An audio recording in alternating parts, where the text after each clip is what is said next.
ओम शांति।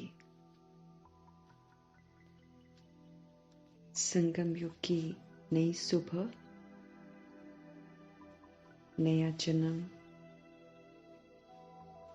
फिर से अवतरित आत्मा हूं मैं। बाप समान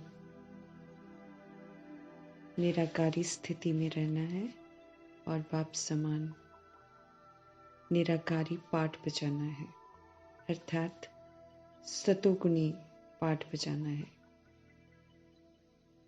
अनादि आदि विशेषताओं का स्वदर्शन चक्र बुद्धि में घूमता रहे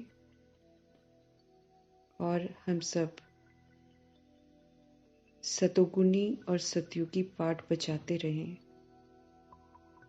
यही हम आत्माओं की विश्व कल्याण के प्रति सहयोग की सेवा है। इसी विधि से हम निराकार परमपिता परमात्मा के कार्य में मददगार बन सकते हैं। तो निरंतर हम सेवा पर हैं, इसको याद रखना है। निरंतर हम गॉडली स्टूडेंट हैं, ये भी मुझे याद रखना है।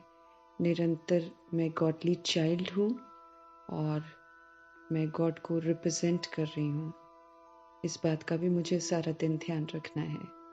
और अटेंशन भरा पुरुषार्थ करते हुए अपने मंजिल की तरफ पहुंचना है। ब्रह्माबन अभी हम स्थापना कर रहे हैं। प्रभु की मुरली जो है ये स्थापना का कार्य कराती है। इसमें जो समर्थ संकल्प हैं, जो समर्थ शिक्षाएं हैं प्रभु की, वो हम आत्माओं को धारण करके ब्रह्मा बनकर धारण करना है। और फिर जैसे मुरली संपन्न होती है, फिर विष्णु बनकर अपने अलंकारों के साथ प्रभु की ये जो मुरली है इसको अमल में लाते रहना है, इसका होमवर्क करते रहना है और रात को फिर शंकर बनकर अपनी चेकिंग करके आगे की यात्रा पर चलना है। आज की यात्रा को यहाँ पर हम वो करते हैं, कंप्लीट करके फिर हम चेक करते हैं। फिर जितनी भी खामियां होती हैं उसको चेंज करने का दृढ़ संकल्प करके फिर अगले दिन की पुनः यात्रा शुरू करते हैं।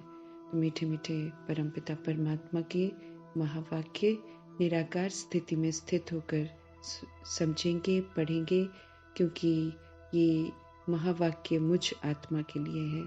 मुझ आत्मा को धर्मराज के सामने जाना है, मुझ आत्मा को आगे की जर्नी में जाना है। शरीर तो यहीं रह जाएगा, इसलिए देह के भान को खत्म करते हुए देही अभिमानी स्थिति और देही अभिमानी अवस्था बनाते हुए प्रभु के इशारों को समझते हुए मुझ आत्मा को मुरली ग्रहण करनी है और फिर इसको अमल में लाने का दृढ़ संकल्प करके फिर उसको भी पूरा करना है। प्लस प्रभु के ये महावाक्य उन आत्मा भाइयों की तरफ प्रति जो इस वक्त प्रभु से अनजान है, उन सभी आत्माओं के बुद्धि पर प्रभु के महावाक्य दस्तक दे। उन आत्माओं को भी प्रभु याद आए, उन आत्माओं को भी अपना स्वधर्म पुनः आकर्षित करे, क्योंकि उनके अंदर और भी गहरे संस्कार हैं, क्योंकि उन्होंने कभी पवित्रता वाला राज्य देखा ही नहीं, उन्होंने वो दिव्यता का राज्य देखा ही नहीं, सत्यता का राज्य देखा ही नहीं जो 2500 वर्ष चलता है। इसलिए वो तो बिल्कुल ही अनजान है, उन्हें बदलने में बहुत समय लगेगा। इसलिए रोज रोज प्रभु की मुरली, रोज रोज उनके लिए दुआएं करते रहना है, जिससे फिर वो एक दिन अपने हिसाब किताब चुकतू करके स्मृति स्वरूप जरूर बन जाएंगे। तो मीठे मीठे परमपिता परमात्मा के महावाक्य सभी आत्माओं प्रति समर्पित है, चाहे वो साकार शरीर में है, चाहे वो आकार शरीर में भटक रही रूहें हैं, सभी के लिए प्रभु के महावाक्य समर्पित है। मीठे मीठे बाबा बोले, मीठे बच्चे, अल्फ और बे, बाप और वर्षा याद रहे ना तो खुशी का पारा चढ़ा रहेगा। ये बहुत सहज सेकंड की बातें हैं। कल भी बाबा ने बोला, बहुत पाई पैसे की बात है जो मैं तुमको करने को कहता हूँ, लेकिन तुम फिर भी नहीं करते हो। मैं तो सिर्फ तुम्हें याद करने को ही तो कहता हूँ, और तो भक्ति का कर्म कांड तो यहाँ पर है नहीं, लेकिन फिर भी हम वो छोटा सा काम भी इजी काम 20 सेकंड की बात जो है उसको भी हम नहीं करते हैं। तो हमें ध्यान देना है। मीठे मीठे परमात्मा बोल रहे हैं, मीठे बच्चे अल्फ और बे, बाप और वर्षा याद अगर रहे तो खुशी का जो पारा है वो हमारा चढ़ा रहेगा। ये बहुत सहज, क्योंकि प्रभु की याद से ही हम खुश रह सकते हैं, अदरवाइज नहीं रह सकते। रावण राज्य तो है ही रुलाने के लिए, रावण राज्य और माया है ही हम आत्माओं को उदास करने के लिए। एक प्रभु ही है जो इस उदास भरी दुनिया में और रुलाने की दुनिया में आकर हमको मुस्कुराना सिखाते हैं दिल से और खुश रहना सिखाते हैं। तो प्रभु की याद से और प्रभु के वर्षे की याद से ही हम खुश रह सकते हैं। खुशी का पारा चढ़ता ही जाएगा। तो सहज युक्ति है, प्रभु कहते हैं इसे हमें अपनाना है। अल्फ मतलब शिव पिता परमात्मा और बे मतलब उनसे मिल रही बादशाही। प्रश्न है, बेअंत खुशी किन बच्चों को रहेगी? खुश रहना है हमें, लेकिन बेअंत खुशी किन बच्चों को रहेगी? और सदा खुशी का पारा चढ़ा रहे, फिर उसका साधन क्या है? क्योंकि प्रभु का फरमान है ना, चाहे कुछ भी हो जाए हमें सदा खुश रहना है। तो बेअंत खुशी, अनलिमिटेड हैप्पीनेस किन बच्चों को होगी? और सदा खुशी का पारा हमारा चढ़ा रहे, उसका फिर साधन क्या है? उत्तर है, जो बच्चे अशरीरी बनने का अभ्यास करते हैं, बाप जो सुनाते हैं उसको फिर अच्छी रीति धारण भी कर लेते हैं, फिर दूसरों को भी कराते हैं, उन्हें ही बेअंत खुशी रह सकती है। जो बच्चे अशरीरी बनने का अभ्यास करते हैं कि वो शरीर से अलग शक्तिशाली सतोगुणी आत्मा परमात्मा का बच्चा परमधाम निवासी है। जो आत्माएं ये अभ्यास करते हैं और बाप जो भी सुनाते हैं उसको फिर अच्छी रीति धारण भी करते हैं, दूसरों को फिर कराते भी हैं, उन्हें ही फिर बेअंत खुशी रह सकती है। क्योंकि जो जगता है और दूसरों को जगाता है वो प्रभु के फरमानों को पालन करता है, इसलिए उसकी खुशी और बढ़ती चली जाती, प्रभु से ब्लेसिंग्स मिलती जाती है ना। प्रभु के फरमान पर चलने वाली हर आत्मा बेअंत खुशी में रहती है। खुशी का पारा सदा चढ़ा रहे, इसके लिए क्या करना है?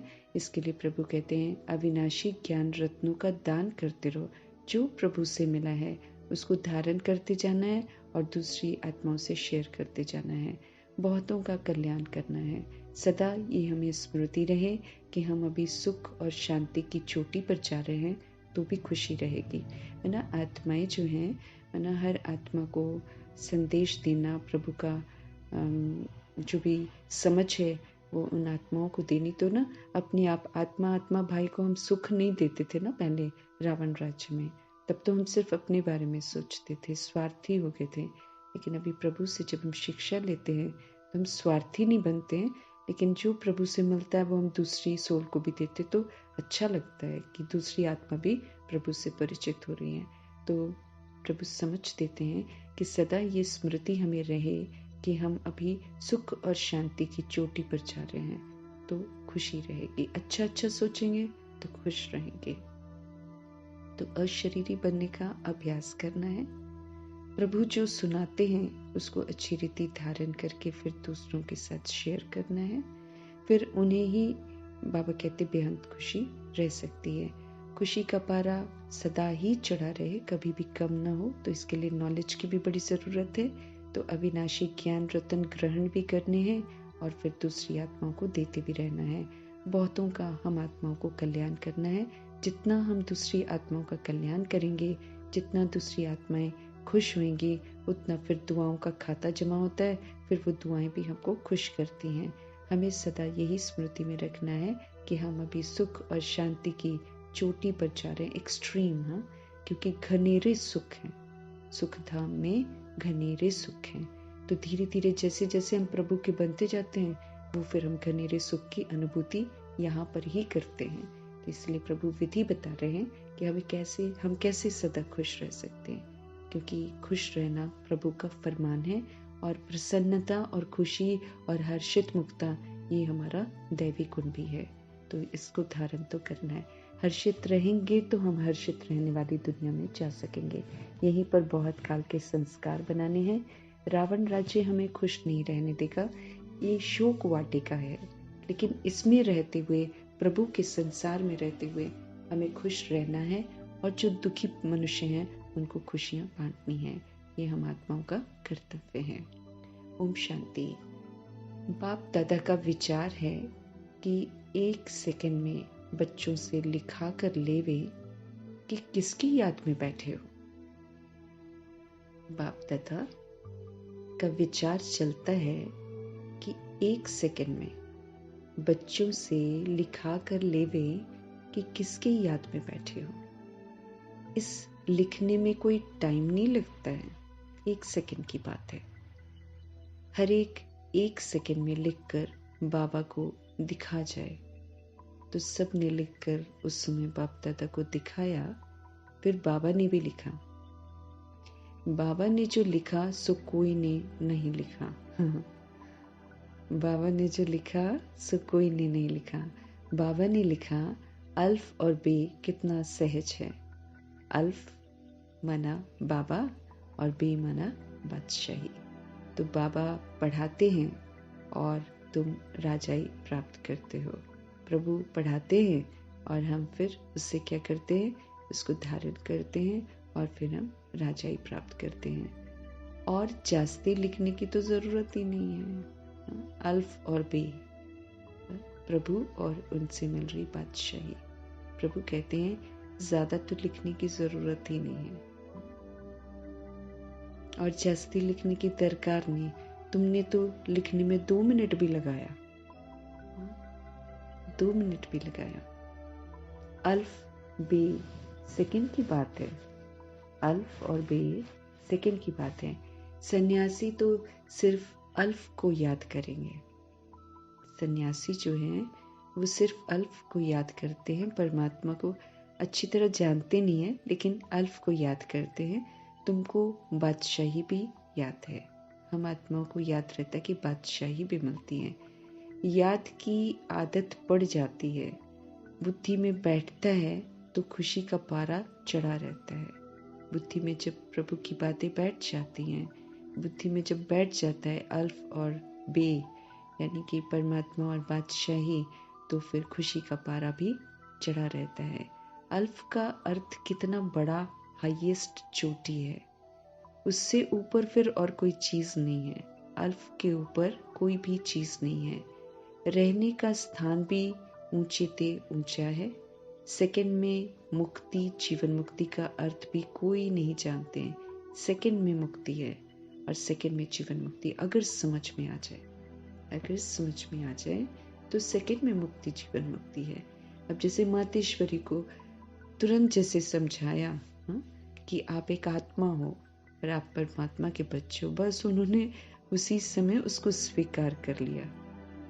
और स्वीकार जो आत्मा कर लेती है कि मैं आत्मा हूँ और मैं परमात्मा का बच्चा हूँ, तो उसका विस्तार ही खत्म हो जाता है। जिसको रियलाइजेशन हो जाता है और जो इस बात को स्वीकार कर लेता है, उसके लिए तो सेकंड में मुक्ति है, सारे बंधन समाप्त। तो सेकंड में मुक्ति, सेकंड में जीवन मुक्ति, कोई विस्तार नहीं। मुक्त अवस्था में रहते हैं ना, मुक्ति धाम में हम मुक्त अवस्था में रहते हैं। वहां हमारे शरीर का है ही नहीं, शरीर ही नहीं है और न शरीर का कोई विस्तार है। हर आत्मा वहां पर स्वतंत्र है। तो हम आत्माएं भी यहाँ पर रहते हुए उस स्मृति से, उस समझ से मुझे स्वतंत्र बनना है। सेकंड में प्रभु कहते मुक्ति की बात है और सेकंड में जीवन मुक्ति का अर्थ भी कोई समझते नहीं है। और ऐसे ही जब हम ये समझ जाते हैं कि हमारा कुछ नहीं है ना, मुक्ति तो बिल्कुल ही अशरीरी हो गया ना, लेकिन जीवन मुक्ति है कि हम सबके साथ रहते हैं। लेकिन सबके साथ रहते हुए प्रभु ने मुझे समझ दी है कि सब कौन हो गए, सब प्रभु की अमानत हो गए। जीवन मुक्त अवस्था और सब प्रभु की अमानत है। मेरा कुछ भी नहीं है।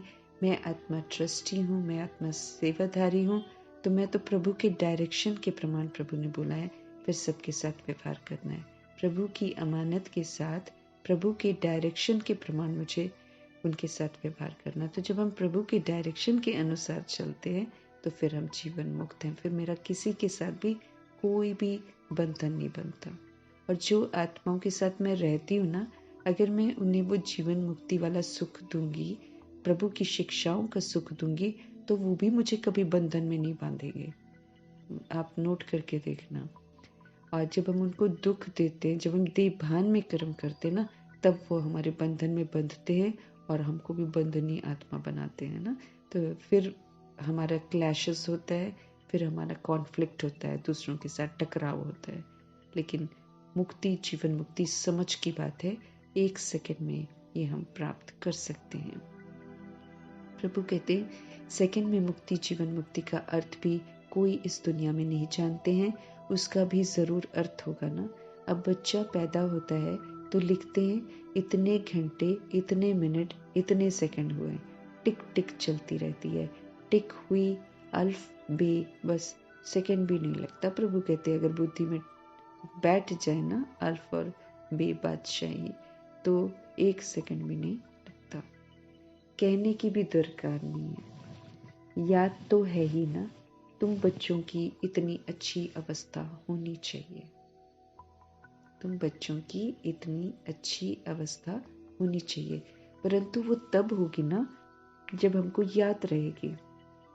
जब हम प्रभु को याद करेंगे तब तो मेरी अवस्था अच्छी होगी। यहाँ बैठे हो तो बाप और राजाई याद रहनी चाहिए। प्रभु के साथ हम बैठे हैं तो हमें बाप याद रहना चाहिए और उनकी राजाई याद रहनी चाहिए। बुद्धि देखती है, जिसको दिव्य दृष्टि कहा जाता है, आत्मा भी देखती है। बाप को आत्मा ही तो याद करती होगी ना। तुम भी बाप को याद करो तो राजाई इकट्ठी याद आ जाएगी। कितनी देरी लगती है, यहाँ भी याद में बैठेंगे तो बहुत गदगद हो जाएंगे।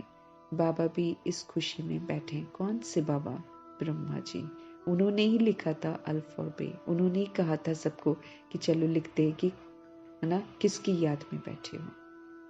प्रभु के साथ उन्होंने ही ये प्रश्न किया था और फिर ब्रह्मा जी ने भी आंसर लिखा था और फिर बाकी बच्चों ने भी लिखा था। तो बाबा भी इस खुशी में बैठे हैं। बाप को यहाँ की कोई बात याद ही नहीं है।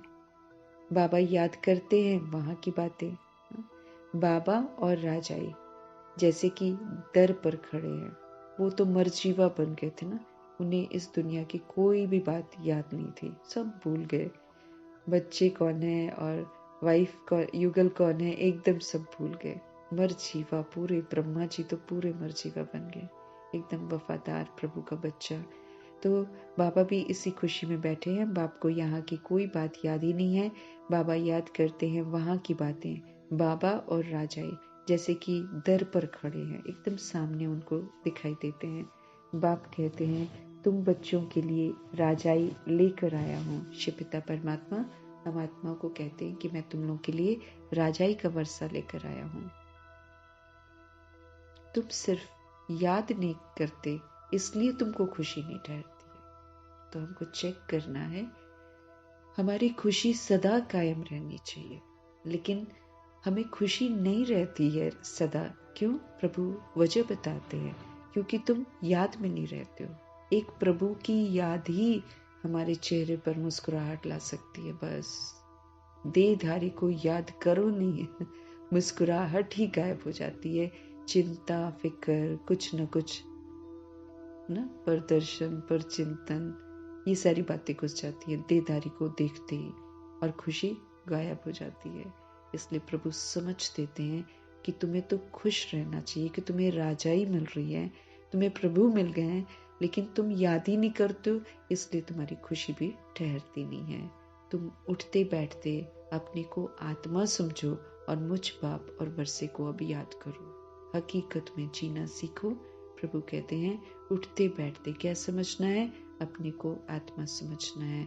और किसको याद करना है? बाप को याद करना है और वर्षे को याद करना है। यही थोड़ा सा समय है जिसमें याद करके वर्षे की प्राप्ति भी करनी है और याद से अपने विक्रम भी विनाश करने हैं और याद से धारणाएं भी करनी है।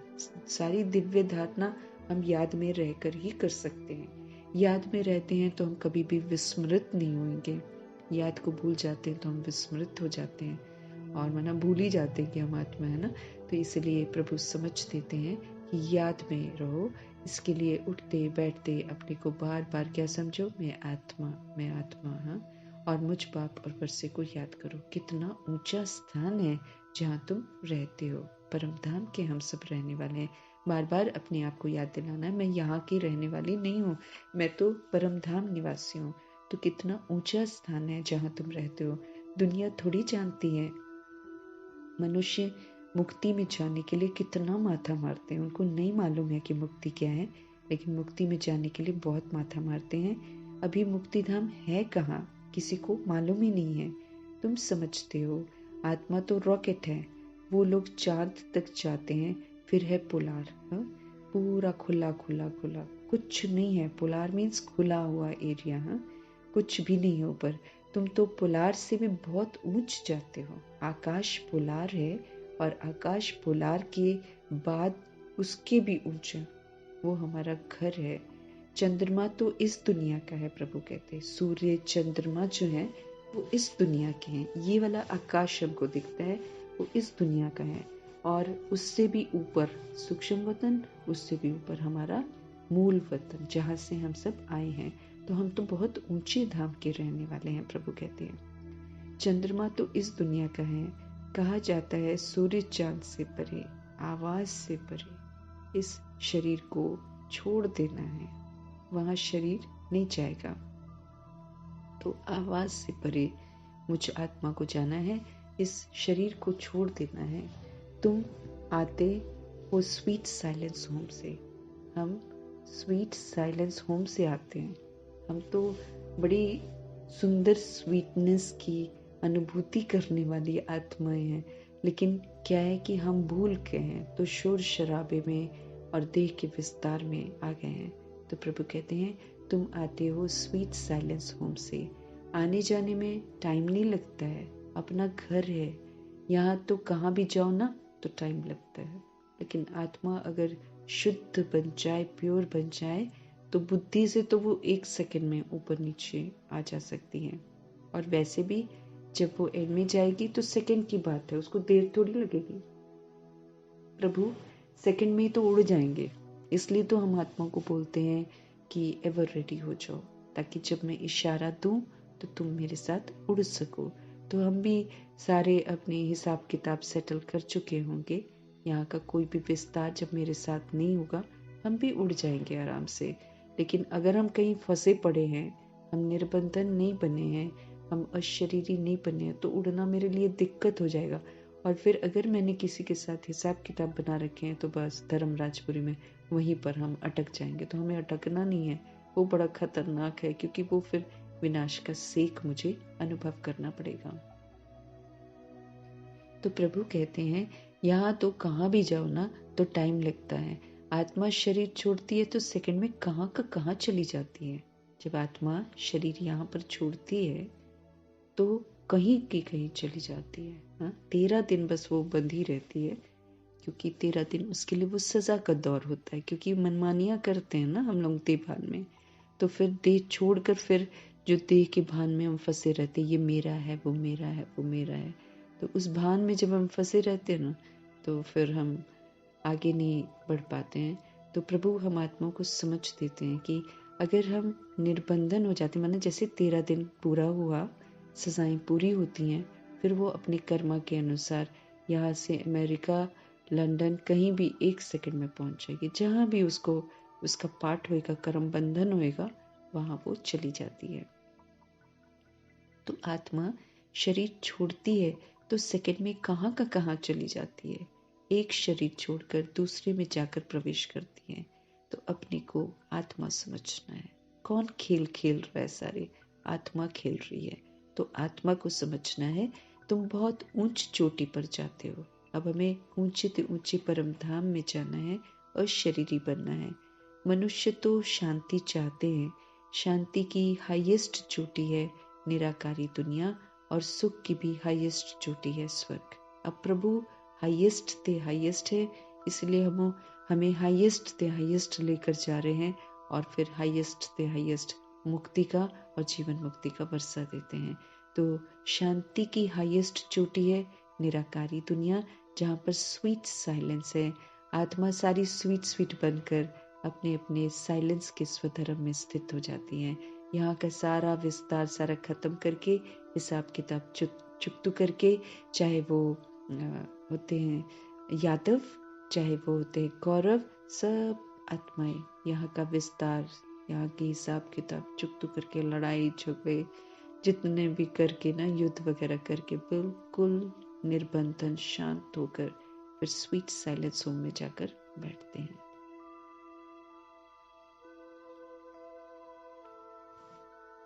तो शांति की हाईएस्ट चोटी है निराकारी दुनिया, और सुख की हाईएस्ट चोटी है स्वर्ग। इसके जैसा सुख फिर कहीं नहीं है। सुख घनेरे हैं। कौन सी चीज है जो यहाँ पर उपलब्ध नहीं है? सतो प्रधान तत्व है।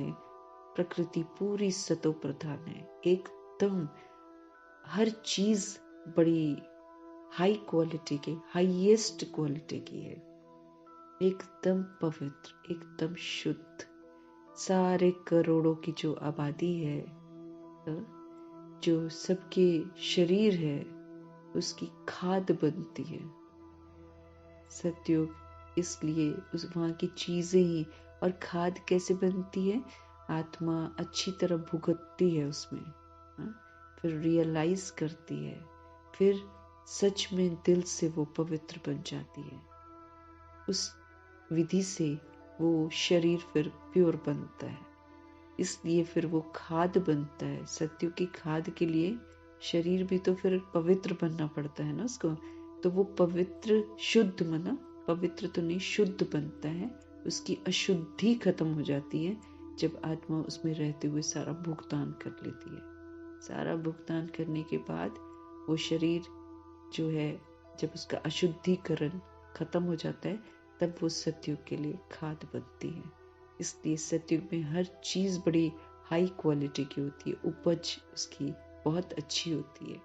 वैसा तो फिर कभी भी नहीं होता।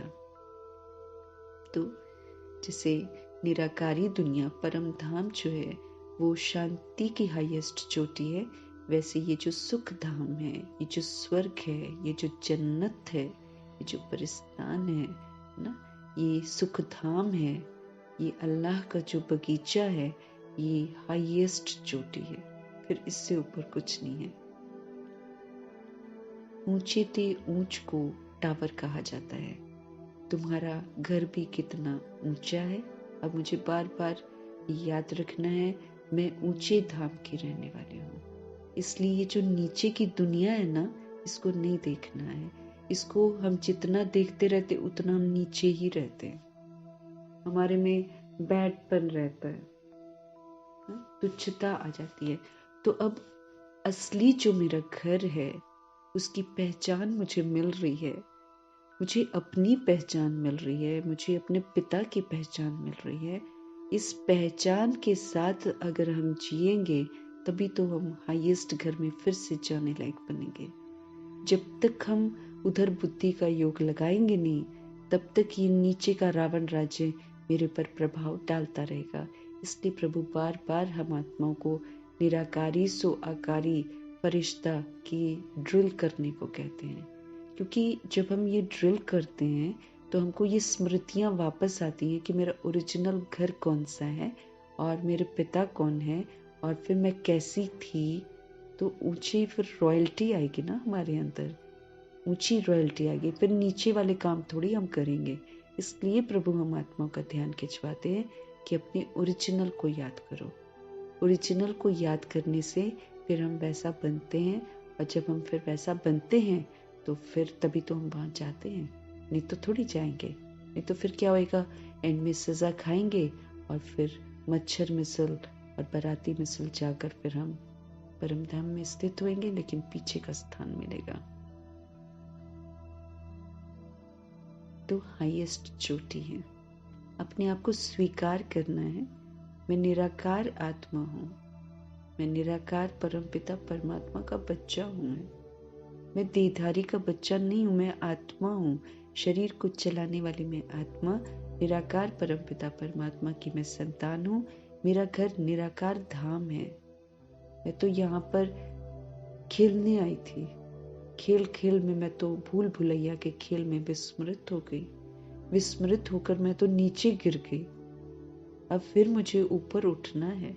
यही विधि है सजाओं से बचने की। समझाना है अपने आप को कि हम दूसरे के कर्म क्षेत्र पर आकर, सृष्टि पर आकर रियलाइज करना है कि हम गंदे बनकर हमने इस सृष्टि को कितना गंदा बनाया है।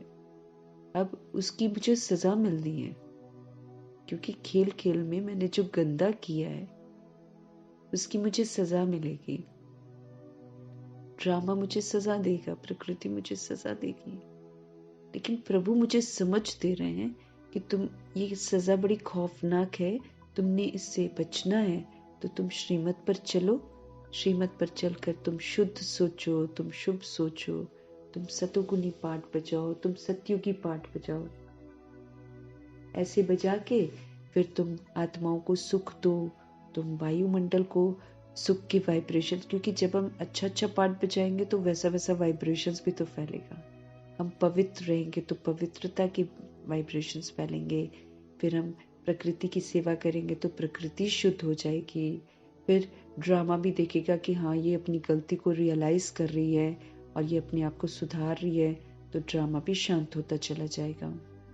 ये जो ग्रहचारी हम पर लगी हुई है, राहु है, शनि है, जो भी ग्रहचारी हमको लगी हुई है, ये ग्रह भी शांत हो जाएंगे। ये कहेंगे कि हाँ, ये सच में इसने रियलाइज कर लिया अपनी भूल को और ये अपने आप को करेक्ट कर रही है, अपने आप को ठीक कर रही है, वायुमंडल को फिर शुद्ध बनाने में मददगार बन रही है। साथ में जो इन लोगों की वजह से बाकी के द्वापर युग और कलयुग में आने वाली आत्माएं बुराई सीख गई हैं, उनका भी कल्याण करने के निमित्त बन रही है, उनके भी विक्रम विनाश करने में सहयोग दे रही है, अपने भी विक्रम विनाश कर रही है, शुद्ध बन रही है, शुद्धता की वाइब्रेशन फैला रही है, प्रसन्नता की वाइब्रेशन फैला रही है। क्योंकि ये सृष्टि पवित्र थी, तो इसको फिर से पवित्र बनाने का सहयोग माना, अपने आप को सुधार कर अपनी गलतियों को बख्शवाना है भगवान से और प्रकृति से और ड्रामा से। ये विधि है। अगर कर लिया अच्छी बात है, अगर नहीं किया तो फिर हम सजा भुगतेंगे। सिंपल सी बात है। हमारे हाथ में है सब कुछ। अपना भाग्य बनाना भी मेरे हाथ में है, अपनी विक्रम विनाश करना भी मेरे ही हाथ में है, संपूर्ण पवित्र बनना मेरे हाथ में है। प्रभु तो हमें शिक्षाएं दे रहे हैं, उन शिक्षाओं को अमल में लाकर मेरे को जल्दी जल्दी फ्री होकर एवर रेडी होना है। इसलिए प्रभु कहते खजानों को जमा करो, तैयार हो जाओ, सेवा के लिए तैयार हो जाओ। इनमें सेवा करनी है। अगर इनमें यहाँ से सेवा नहीं करनी है, अव्यक्त हो गए तो फिर अव्यक्त होकर सेवा करनी है, वरना सब तरफ से हम वैसे ही तो करेंगे ना। तो जल्दी जल्दी प्रभु कहते हैं सारे होमवर्क खत्म करो, अपने आप को फ्री करो, बंधनों से मुक्त हो जाओ। इस दुनिया में आत्माओं से एक्सपेक्टेशन करना बंद कर दो। ये चाहिए वो चाहिए नहीं करेगा कोई भी। यहाँ पर हमें समझना है, कोई भी हम चाहेंगे कोई हमारे अनुसार चले नहीं चलेगा ना। इस चीज को अपने आप को समझाना है। मेरे को फिक्र होनी चाहिए कि मैंने गलत कर्म किया है, मुझे सुधरना है। मैंने बंधनों में बहुतों को बांध रखा है, मैंने उन्हें निर्बंधन बनाना है। क्योंकि हम सबको स्वतंत्र होकर ऊपर वापस जाना है। समझ जाएंगे कि हम तो आत्माएं हैं, हम तो भाई भाई हैं, हम कोई बच्चा या युगल या वो थोड़ी है आपस में। वो तो शरीर का रोल है, शरीर मेरा यहीं पे खत्म हो जाएगा। जल्दी जल्दी अपने आप को समझा कर फटाफट निर्बंधन बनना है और दूसरों को निर्बंधन बनाने की सेवा जरूर करनी है। कोई भी मेरे बंधन में बंधा हुआ न रहे तो अच्छा है। तो मेरे को बार बार याद रखना है, मेरा घर ऊंचा है, कितना ऊंचा है। दुनिया वाले तो इन बातों पर ख्याल ही नहीं करते, है ना। वो तो देह के भान और अभिमान में है। तो मैं आत्मा जितना देह के भान से निकलकर इस ऊंची अवस्था में स्थित रहूंगी, उतना ही तो मैं उनको भी ऊंचे धाम की स्मृति दिला पाऊंगी। तो बहुत बड़े बड़े होमवर्क हैं हमारे पास। पुराने संस्कारों को प्रभु कहते बिल्कुल यूज नहीं करना है। नए ईश्वरीय संस्कारों को यूज करते करते उन संस्कारों को विदाई दे देनी है। तो तुम्हारा घर भी कितना ऊंचा है। दुनिया वाले कभी इन बातों पर ख्याल नहीं करते हैं। उनको ये बातें समझाने वाला कोई है ही नहीं है, है ना। हम आत्माओं को तो प्रभु समझा रहे हैं, लेकिन वो आत्माएं तो बाद में आई हैं, इसलिए वो प्रभु से कनेक्ट नहीं होती हैं। वो अपने अपने धर्म स्थापकों से ही कनेक्ट होती हैं। वो उन्हीं को भगवान समझती हैं। वो तो एंड में रियलाइज करेंगी ना, फिर एंड में वो वापस घर जाएंगी निराकार बन के, लेकिन उससे पहले वो नहीं सुनने वाली हैं। तो दुनिया वाले कभी इन बातों पर ख्याल नहीं करते, उनको ये बातें समझाने वाला कोई है नहीं है। उसको कहा जाता है शांति का टावर। जो हमारा घर है ना, वो शांति का टावर है। वो शांति के टावर की स्मृति से कि मैं वहाँ की रहने वाली हूँ, मैं असल में शांत स्वरूप आत्मा हूँ, मैं शांति के सागर परमपिता परमात्मा की संतान हूँ। इन स्मृतियों से मुझे फिर से शांत रहकर शांति की अनुभूति करनी है और दूसरों को करवानी है। यहीं पर रहते हुए, अशांत दुनिया में रहते हुए मुझे शांति का स्तंभ बनना है, जैसे प्रजापिता ब्रह्मा बने थे, है ना। इन्होंने फालतू किसी को कुछ बोला ही नहीं है। शांति के स्तंभ बनकर कोई इनको हिला नहीं सका। जितनी मर्जी अशांति हुई हो, लेकिन कोई भी इनको हिला नहीं सका। अपनी शांति के स्वधर्म में स्थित रहें, तो उनको फॉलो करना है। हमें भी शांति की स्थिति में स्थित होकर शांति का पिलर बनना है, क्योंकि आने वाले समय में अशांत वायुमंडल रहेगा।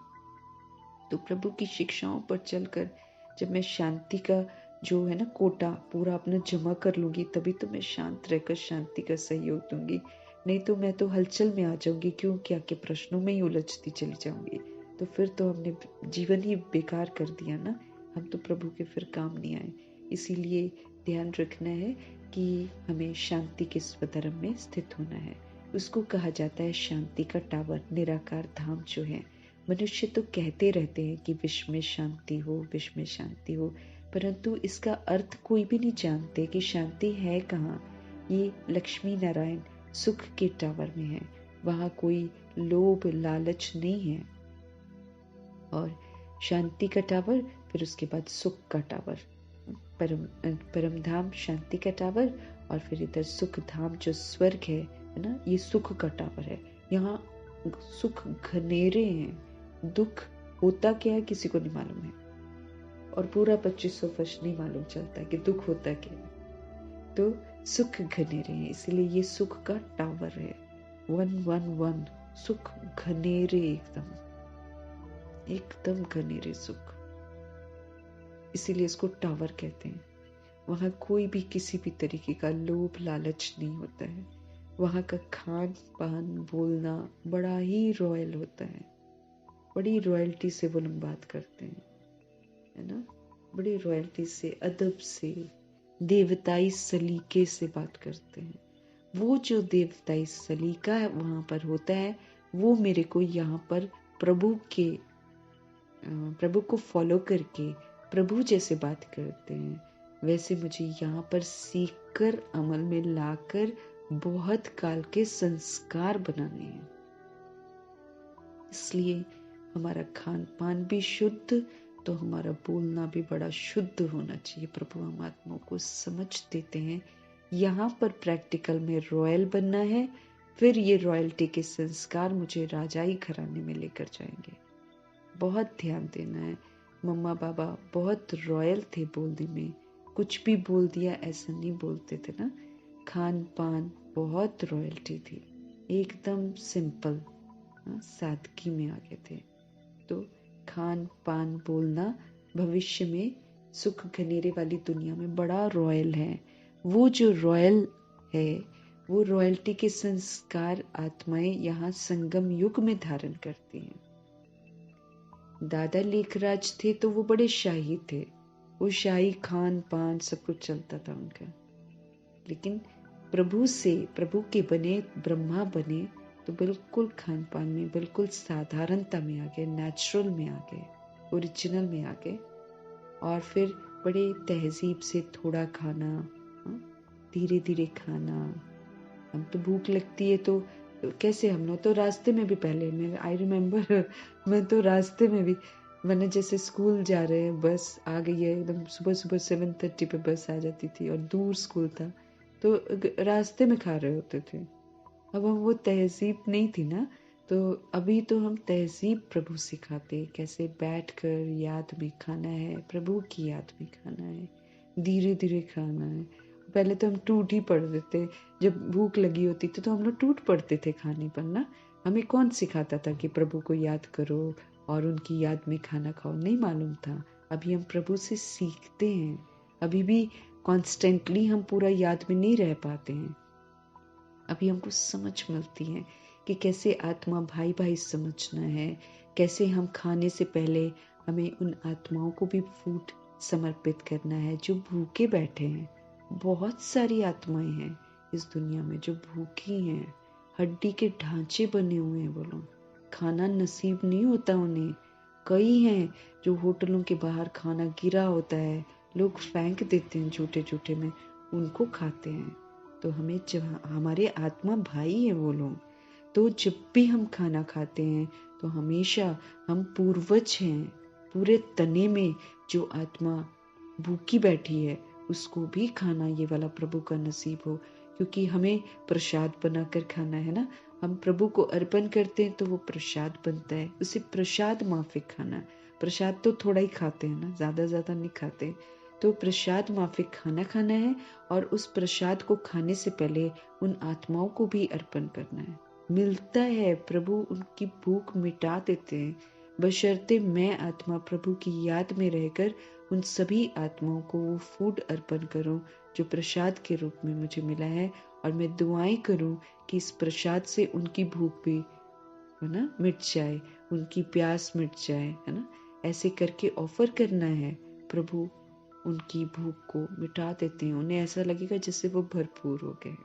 और फिर साथ में दुआएं यही करनी है कि उन्हें ऐसे नहीं, जहाँ पर डॉग खा रहे हैं वहीं पर वो खा रहे हैं, नहीं, ऐसा नहीं होना चाहिए ना। इतनी दुर्दशा मनुष्यों की नहीं होनी चाहिए।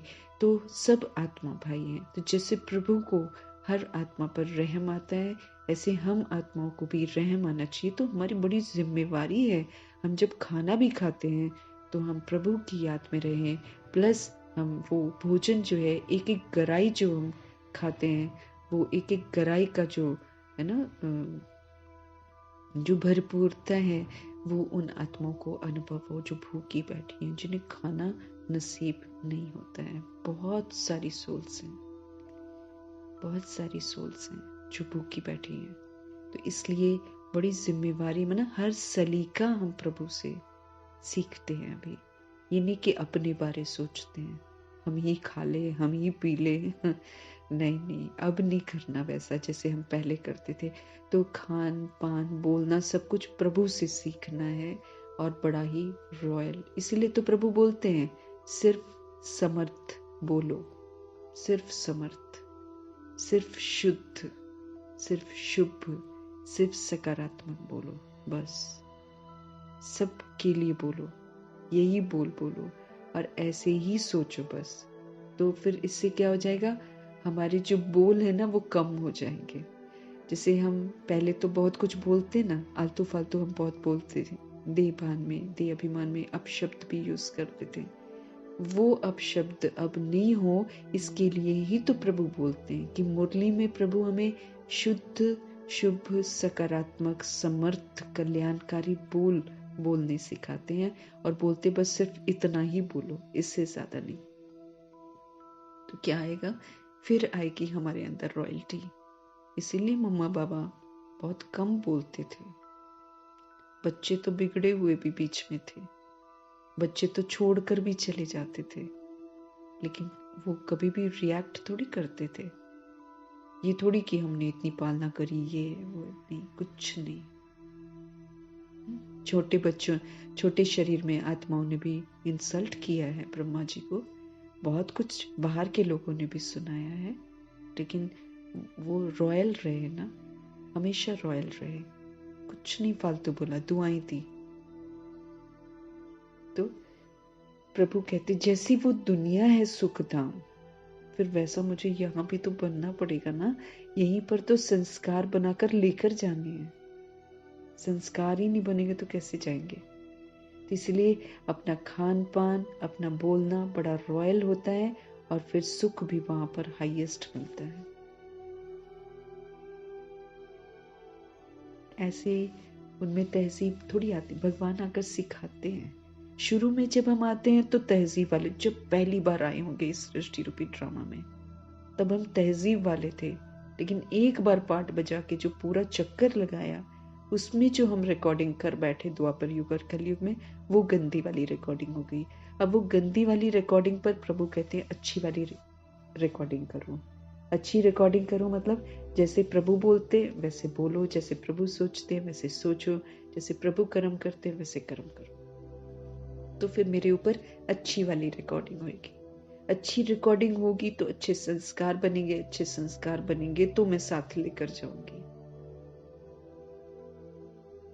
और एकदम ऑपोजिशन में ही मुझे अच्छे संस्कार धारण करने हैं। इसलिए मुझे किसी से एक्सपेक्टेशन नहीं रखनी है कि कोई इस तरीके से बिहेव करे, चाहे वैसे करे, क्योंकि कोई करेगा नहीं, कोई नहीं करेगा। उल्टा और परीक्षा बनेंगे वो लोग। तभी तो पता चलेगा ना कि हाँ मेरे में रॉयल्टी आई है। अच्छे के साथ अच्छा रहकर रॉयल्टी थोड़ी आती है। पूरे बुरे वायुमंडल में जब मैं प्रभु की शिक्षाओं को अमल में लाऊंगी तभी तो रॉयल्टी आएगी। तो ऊंचे धाम की स्मृति, ऊंचे बाप की स्मृति, है ना, इन स्मृतियों के साथ मुझे ऊंचा बनना है। मेरा अपना परिचय, मैं आत्मा, ऊंचा है। आत्मा समझते ही परमात्मा से कनेक्शन हो जाता है, ऊंचे हैं हम। फिर देह समझते हैं तो देह के विस्तार के रिश्ते हैं, वो सारे झूठे हैं।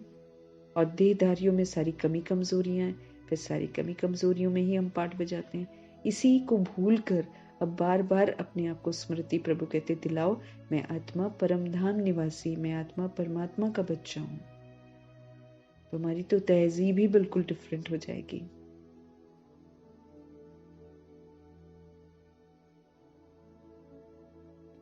और फिर सुख भी हाईएस्ट है। उन्हों की महिमा देखो कितनी है, किनकी? देवकुल की आत्माओं की। बनते वो लोग यहाँ पर हैं वैसा साधारण होते हैं जब हम यहाँ होते हैं ना। जैसे मम्मा बाबा बिल्कुल साधारण है, कोई देखकर उनको बोलेगा कि ये लक्ष्मी नारायण है, नहीं ना। लेकिन यहाँ पर साधारण में रहते हुए उन्होंने वो विशेषताएं धारण करी हैं जिसकी फिर महिमा होती है जब वो लक्ष्मी नारायण बन जाते हैं। उनको कहा जाता है कि वो सारे गुणों से संपन्न है, वो संपूर्ण निर्विकारी है, वो संपूर्ण अहिंसक है, वो मर्यादा पुरुषोत्तम है, वो बेदाग हीरा है, 16 कलश संपूर्ण है।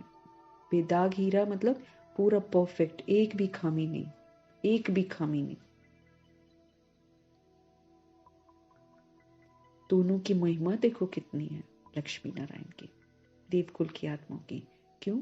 क्योंकि उन्होंने बहुत मेहनत की है, मेहनत की है ना, अटेंशन रखा है पूरा। उनके भी तो पुराने संस्कार अंदर होते होंगे ना, मना सामना करते होंगे ना। लेकिन नहीं, उन्होंने पूरा एकदम प्रभु पर यकीन करके, प्रभु का रिकॉर्ड रख के वही किया जो प्रभु कहते। बस शक्तिशाली स्थिति में रहकर अपनी कमी कमजोरियों को यूज नहीं किया। वो एक नहीं है, सारी माला बनी हुई है। वास्तव में 9 रत्न गाए हुए हैं, तो जरूर उन्होंने गुप्त मेहनत की होगी ना 9 रत्नों ने। बाप और वर्षे की याद रहे तभी विक्रम विनाश होंगे। सदा प्रभु याद रहे, सदा प्रभु का वर्षा याद रहे। वर्षा याद रहेगा तो फिर सुखधाम में जो विशेषताएं हैं वो हम धारण करेंगे, अनादि आदि विशेषताएं हम धारण करेंगे, तो मेरे विक्रम विनाश हो जाएंगे। याद से भी होते हैं। और फिर याद में रहकर जब हम सतुगुणी पाठ बजाते हैं, जब हम सतयुगी पाठ बजाते हैं, तो मेरे बनाए हुए जितने भी हिसाब किताब हैं, पाप कर्म है, वो सब विनाश हो जाते हैं। तभी तो प्रभु बोलते हैं कि सतुगुणी और सतयुगी व्यवहार करो और याद में रहो। यही तरीका है अपने सारे पाप कर्म को विनाश करने का। पाप तो हमने कर रखे हैं, उसको तो हम इनकार नहीं कर सकते कि नहीं जी मैंने तो कुछ नहीं किया। भाई 63 जन्म हमने पाप किए हैं। धीरे धीरे धीरे धीरे वो बढ़ते गए हैं। और फिर उसके बाद मम्मा बाबा ने तो किया नहीं कोई गलती। हम अपने आप से पूछ सकते हैं प्रभु का बनकर भी हमने क्यों, क्या, कैसे, कितनी बार किया है। क्योंकि प्रभु ने तो आकर क्या कहा? प्रभु ने आकर कहा कि चलो जी जो हो गया सो हो गया, पास्ट इज पास्ट कर दो। फिर बाबा ने बोला फुल स्टॉप लगा दो। फिर बाबा ने बोला आत्मा बिंदु, परमात्मा बिंदु और ड्रामा बिंदु, खत्म। अब इसको फुल स्टॉप लगा दिया, जो हुआ सो हुआ। उसको बिंदु लगा करना, अब जो मैं कहता हूं वो करो। बस मुक्त हो जाएंगे। लेकिन हम पूछ सकते हैं अपने आप से, क्या हमने वैसे मम्मा पापा की तरफ फुल स्टॉप लगाया? फुल स्टॉप लगाना मीन्स उसके बाद बाबा ने बोला फुल स्टॉप लगाया, मना फिर बहुत कुछ होगा, रिटर्न जर्नी है, बहुत कुछ होगा। दुनिया तो रावण राज्य में है ना, दुनिया तो मुझे वही मिलेगी हिसाब किताब वाली। लेकिन उसमें भी प्रभु का फरमान था फुल स्टॉप लगाना है, कोई क्वेश्चन नहीं करना है, ये क्यों, ये क्या, ये कैसे, क्योंकि सारे प्रश्नों के जवाब प्रभु कहते हैं मैं तो पहले ही दे देता हूँ। प्रश्न चित्त से मुक्त कर देते हैं, लेकिन उसके बाद भी हम प्रश्न करते हैं, ये क्यों कर रहा है, ऐसे नहीं करना चाहिए, वैसे नहीं करना चाहिए, न जाने क्योंकि समझ नहीं आया ना। ड्रामा मुझे समझ में शुरू में नहीं आया, और न समझाने वालों ने कुछ समझाया क्योंकि वो भी नहीं समझे। तो हमने खाली मुरलियां पढ़ी, लेकिन उसकी गहराई में प्रभु बोल क्या रहे हैं उसको वैसे समझकर चलना, उसमें दिक्कत आ गई। तो हम लोगों ने तो शुरू में पढ़ कर बाहर देखना शुरू कर दिया। यहाँ प्रभु कहते हैं अंदर देखना है, अंतर्मुखी बनना है, अपने को चेक करना है, अपने को चेंज करना है, फिर हम दूसरों को स्वतः ही चेंज कर देंगे। अपने चेंज से हम दूसरों को चेंज करेंगे। तो प्रभु ने तो फुल स्टॉप लगवा कर कहा था कि no questions, no corrections, no quotations, no reaction, no rejection. ये प्रभु का फरमान है। चुपचाप करके श्रीमत पर चलो, याद में रहो, मुझे याद। हमने कितनों को याद किया होगा, हम चेक कर सकते हैं अपने आप को। उन्होंने तो लिमिटेड समय में फटाफट अपने संस्कार दिव्यता वाले बनाए। मम्मा पापा ने फटाफट गलतियां नहीं दोहराई, कोई भूल नहीं करी पुरानी, कोई नहीं। उसकी परीक्षा भी हुई, एक्सट्रीम हालतें भी हुई, लेकिन नहीं, उन्होंने वो एकदम अडिग रहे। दृढ़ता का एग्जाम्पल। हाँ, ब्रह्मा बाबा, दृढ़ निश्चय करना ही है जो प्रभु कहते हैं।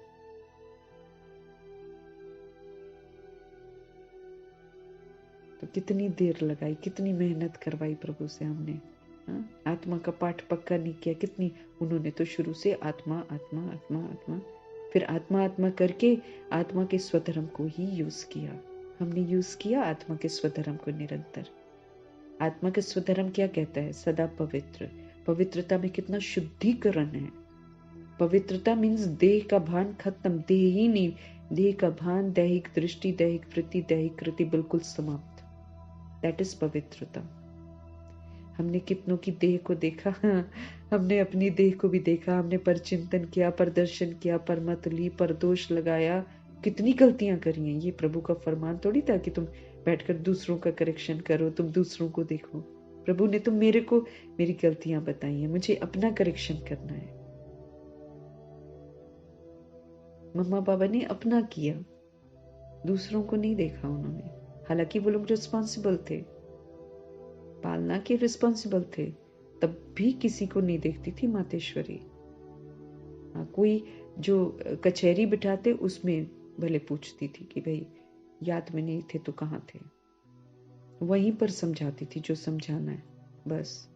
वो भी कोई किसी की शिकायत लेकर आता था या कोई कुछ करता था तो उनको ब्यूटीफुल एग्जाम्पल देकर उससे मुक्त करा देती थी। बाकी किसी का चिंतन थोड़ी करती थी। और मुरली के बाहर आकर, फिर मुरली के क्लास के बाहर आकर वो सिर्फ अपनी अवस्था से चारों तरफ चक्र लगाती थी। उनकी अवस्था से आत्माएं समझ जाती थी कि हमको क्या करना है। जैसे कल परसों था ना, कोई थॉट था कि ऐसी अवस्था हो जानी चाहिए महारथी की कि हम संकल्प वही करें जो होना चाहिए। और जब हम संकल्प वही करें जो होना चाहिए, तो जिसे वो संकल्प अमल में लाना है ना, उस तक पहुंच जाए कि हाँ मुझे यही करना है। कितनी गजब की बात है, इशारों की बात है, संकल्पों की भाषा की बात है। इतना ऊंचा प्रभु उठाते हैं। तो हम सभी आत्माएं बहुत शक्तिशाली आत्माएं हैं। हम परम धाम निवासी आत्माएं हैं, हम परमात्मा के बच्चे हैं। हम कोई छोटी मोटी हस्ती नहीं है, ऊंचे धाम की हम रहने वाली हैं। तो हमें देखना है कि क्या हम वैसा ऊंचा पाठ बजाते हैं। तो बाप और वर्षे की याद रहे तभी तो विक्रम विनाश होंगे। परंतु ये जो माया है, ये जो देह का भान है, ये जो देह का अभिमान है, ये याद करने नहीं देते हैं।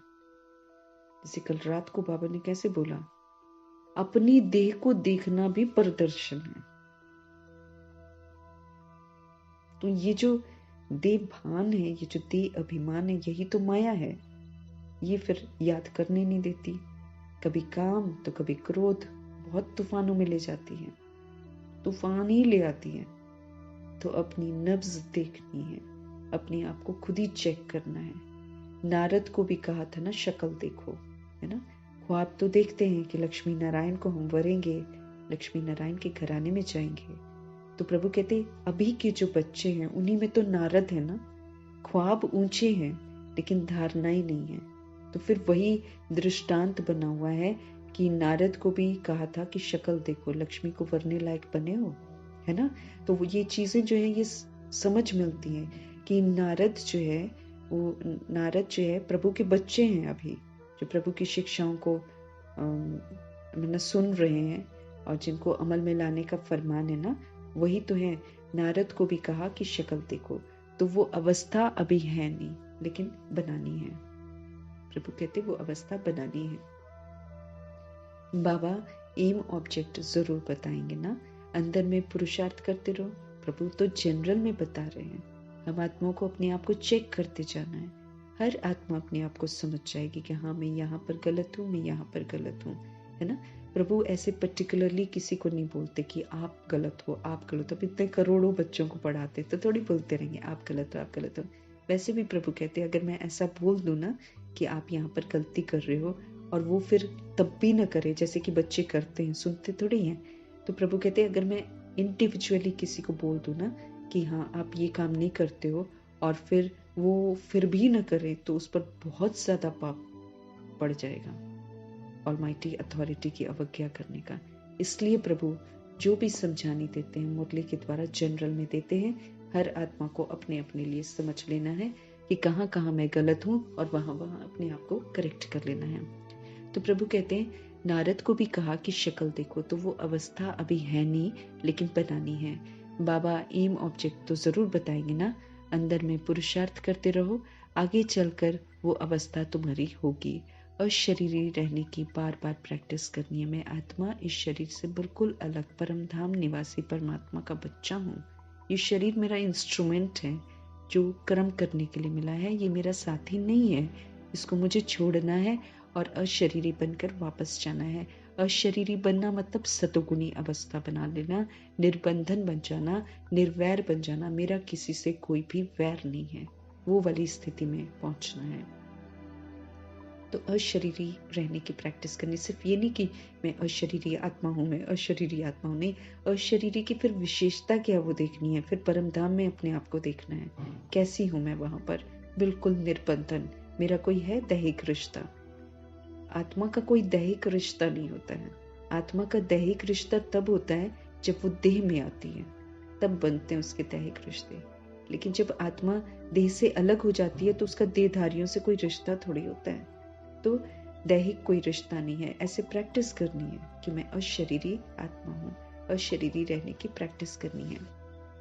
अब जाना है वापस, तो उसमें अशरीरी अवस्था में अनुभव करना है कि मैं आत्मा बिल्कुल हल्की, निर्बंधन, समझ से मेरा कोई नहीं है, मेरा सिर्फ परमपिता परमात्मा है। दैहिक मेरा कुछ नहीं है। दैहिक तो मेरा ड्रामा में पार्ट है बस, वो तो मेरा पार्ट कर्मा के अनुसार है और फिर जब खत्म होना होगा वो खत्म ही हो जाएगा, वो थोड़ी चलता रहेगा।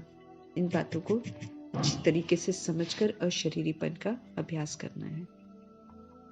तो बाबा एम ऑब्जेक्ट तो जरूर बताएंगे, अंदर में पुरुषार्थ करते रहो, आगे चलकर वो अवस्था तुम्हारी होगी। अशरीरी रहने का प्रैक्टिस करनी है। अब हमें जाना है कहाँ? वापस। बाबा ने कहा है मुझे याद करो। याद नहीं करेंगे तो फिर प्रभु कहते हैं फिर दिक्कत हो जाएगी ना। तो प्रभु समझते रहे, याद नहीं करेंगे तो सजाएं भी फिर बहुत खानी पड़ेगी, और फिर सजाएं भी खाएंगे और फिर मर्तबा भी कम हो जाएगा, बेइज्जत होकर पीछे पीछे जाएंगे, क्या फायदा, है ना। तो प्रभु कहते हैं याद करो और याद से अपने आप को सजाओं से मुक्त करो, नहीं तो सजाएं बहुत खानी पड़ेंगी।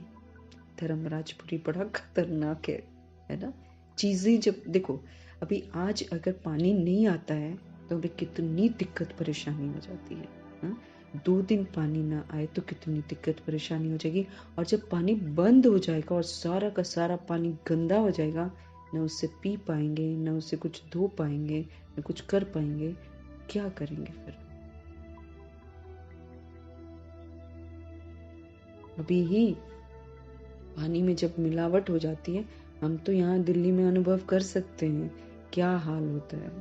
इतना गंदा पानी होता है, हम कुछ भी नहीं कर सकते हैं उसके साथ, इतनी बदबू होती है उसके अंदर। तो आगे चलकर जब सारे अर्थक्वेक और जब धरती जो है ना, प्रकृति, जब प्रभु चले जाएंगे तो प्रकृति तो बहुत खतरनाक प्रकोप दिखाएगी। वो तो सारा जितने लोहे की चाहे चीजें हो, चाहे जिस किसी की भी हो, उसको प्रकृति को तोड़ने में दिक्कत नहीं है। वो तो बड़ी बड़ी बिल्डिंगों को गिरा देती है 1 सेकंड में। तो ये जो है माना लोहे के पाइप्स वगैरह, ये सारा तोड़ डालेगी वो तो, एकदम सारा पानी मिक्स हो जाएगा इधर उधर, पूरा गंदा हो जाएगा। ऐसी अवस्था आनी है तो वो क्या हो जाएगी, वो सजाएं हैं जिससे मुझे गुजरना पड़ेगा फिर, अगर मैंने विक्रम विनाश नहीं किए होंगे।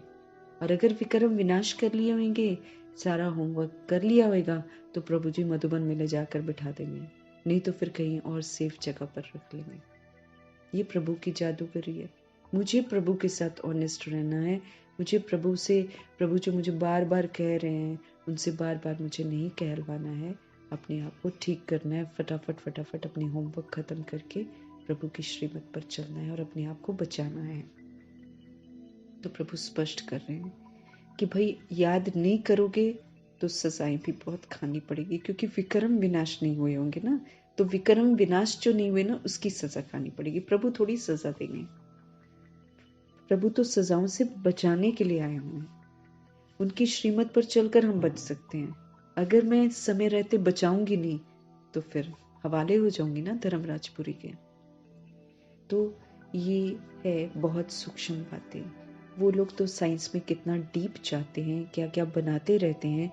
वो भी संस्कार तो चाहिए ना, जो फिर वहां भी जाकर ये चीज बनाएंगे। सत्युग में भी बड़ी रिफाइंड चीजें बनाएंगे। हाँ, सिर्फ ये दुनिया बदली होनी है, यहाँ के संस्कार के अनुसार ही जाकर जन्म लेंगे। सबसे बड़ी इम्पोर्टेंट बात मेरे को दिमाग में यही रखनी है, जो मेरे संस्कार यहाँ पर रह जाएंगे उसी के अनुसार ही जाकर हम जन्म लेंगे। इसीलिए अपने संस्कारों को ईश्वरीय संस्कार बनाना है। तो यहाँ के संस्कार के अनुसार ही जाकर हम जन्म लेंगे। जैसे लड़ाई वालों की बुद्धि में लड़ाई के संस्कार रहते हैं, तो वो संस्कार लेकर जाते हैं और फिर लड़ते जरूर है। लड़ने बिगर वो फिर रह नहीं सकते। अब ये जो है ना सोल्जर्स वगैरह, वो सारे संस्कार ही वो लेकर जाते हैं लड़ने वाले। तो वो कभी उसको मारता है, कभी उसको मारता है। तो जैसे संस्कार फिर वैसे संस्कार, वो जाएंगे ही पूरी, वो आर्मी में भर्ती होंगे ना, लड़ने वाले जो होंगे वो, उनको अच्छा लगेगा उसमें जाकर ना ज्वाइन करना। और फिर देश के नाम पर लड़ते, क्या किससे लड़ते हैं, आत्मा आत्मा भाई भाई लड़ रहे होते हैं। एक ही दुनिया जो सृष्टि है, जहाँ पर आ रहे हैं पार्ट बजा रहे हैं, उसी को बांट के बैठे हैं।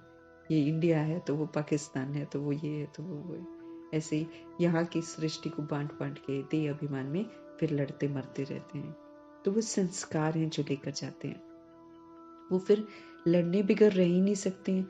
ऑफिसर के पास क्यू लगी रहती है, भर्ती करते समय जांच करते हैं कोई बीमारी तो नहीं है ना। बहुत लोग हैं जो ज्वाइन करने जाते हैं ना, तो वही कहते हैं ऑफिसर के पास क्यू लगी रहती है। भर्ती करते समय फिर जांच करते हैं कहीं कोई बीमारी तो नहीं है, आँख कान आदि सब ठीक है ना। लड़ाई में तो सब ठीक चाहिए ना। तो यहाँ भी देखा जाता है कि कौन कौन विजयमाला का ताना बनेगा। यहाँ भी देखा जाता है हमारा युद्ध जो है, वो हमारा युद्ध तो सूक्ष्म है, अपने साथ है हमारा युद्ध, हमारा किसी और के साथ नहीं है। अपनी ही कमी कमजोरियां हमको कहती है यूज कर, क्योंकि हमने 63 जन्म यूज किया है। और प्रभु कहते हैं उसको यूज नहीं करना है, क्योंकि वो तुम्हारी नहीं है।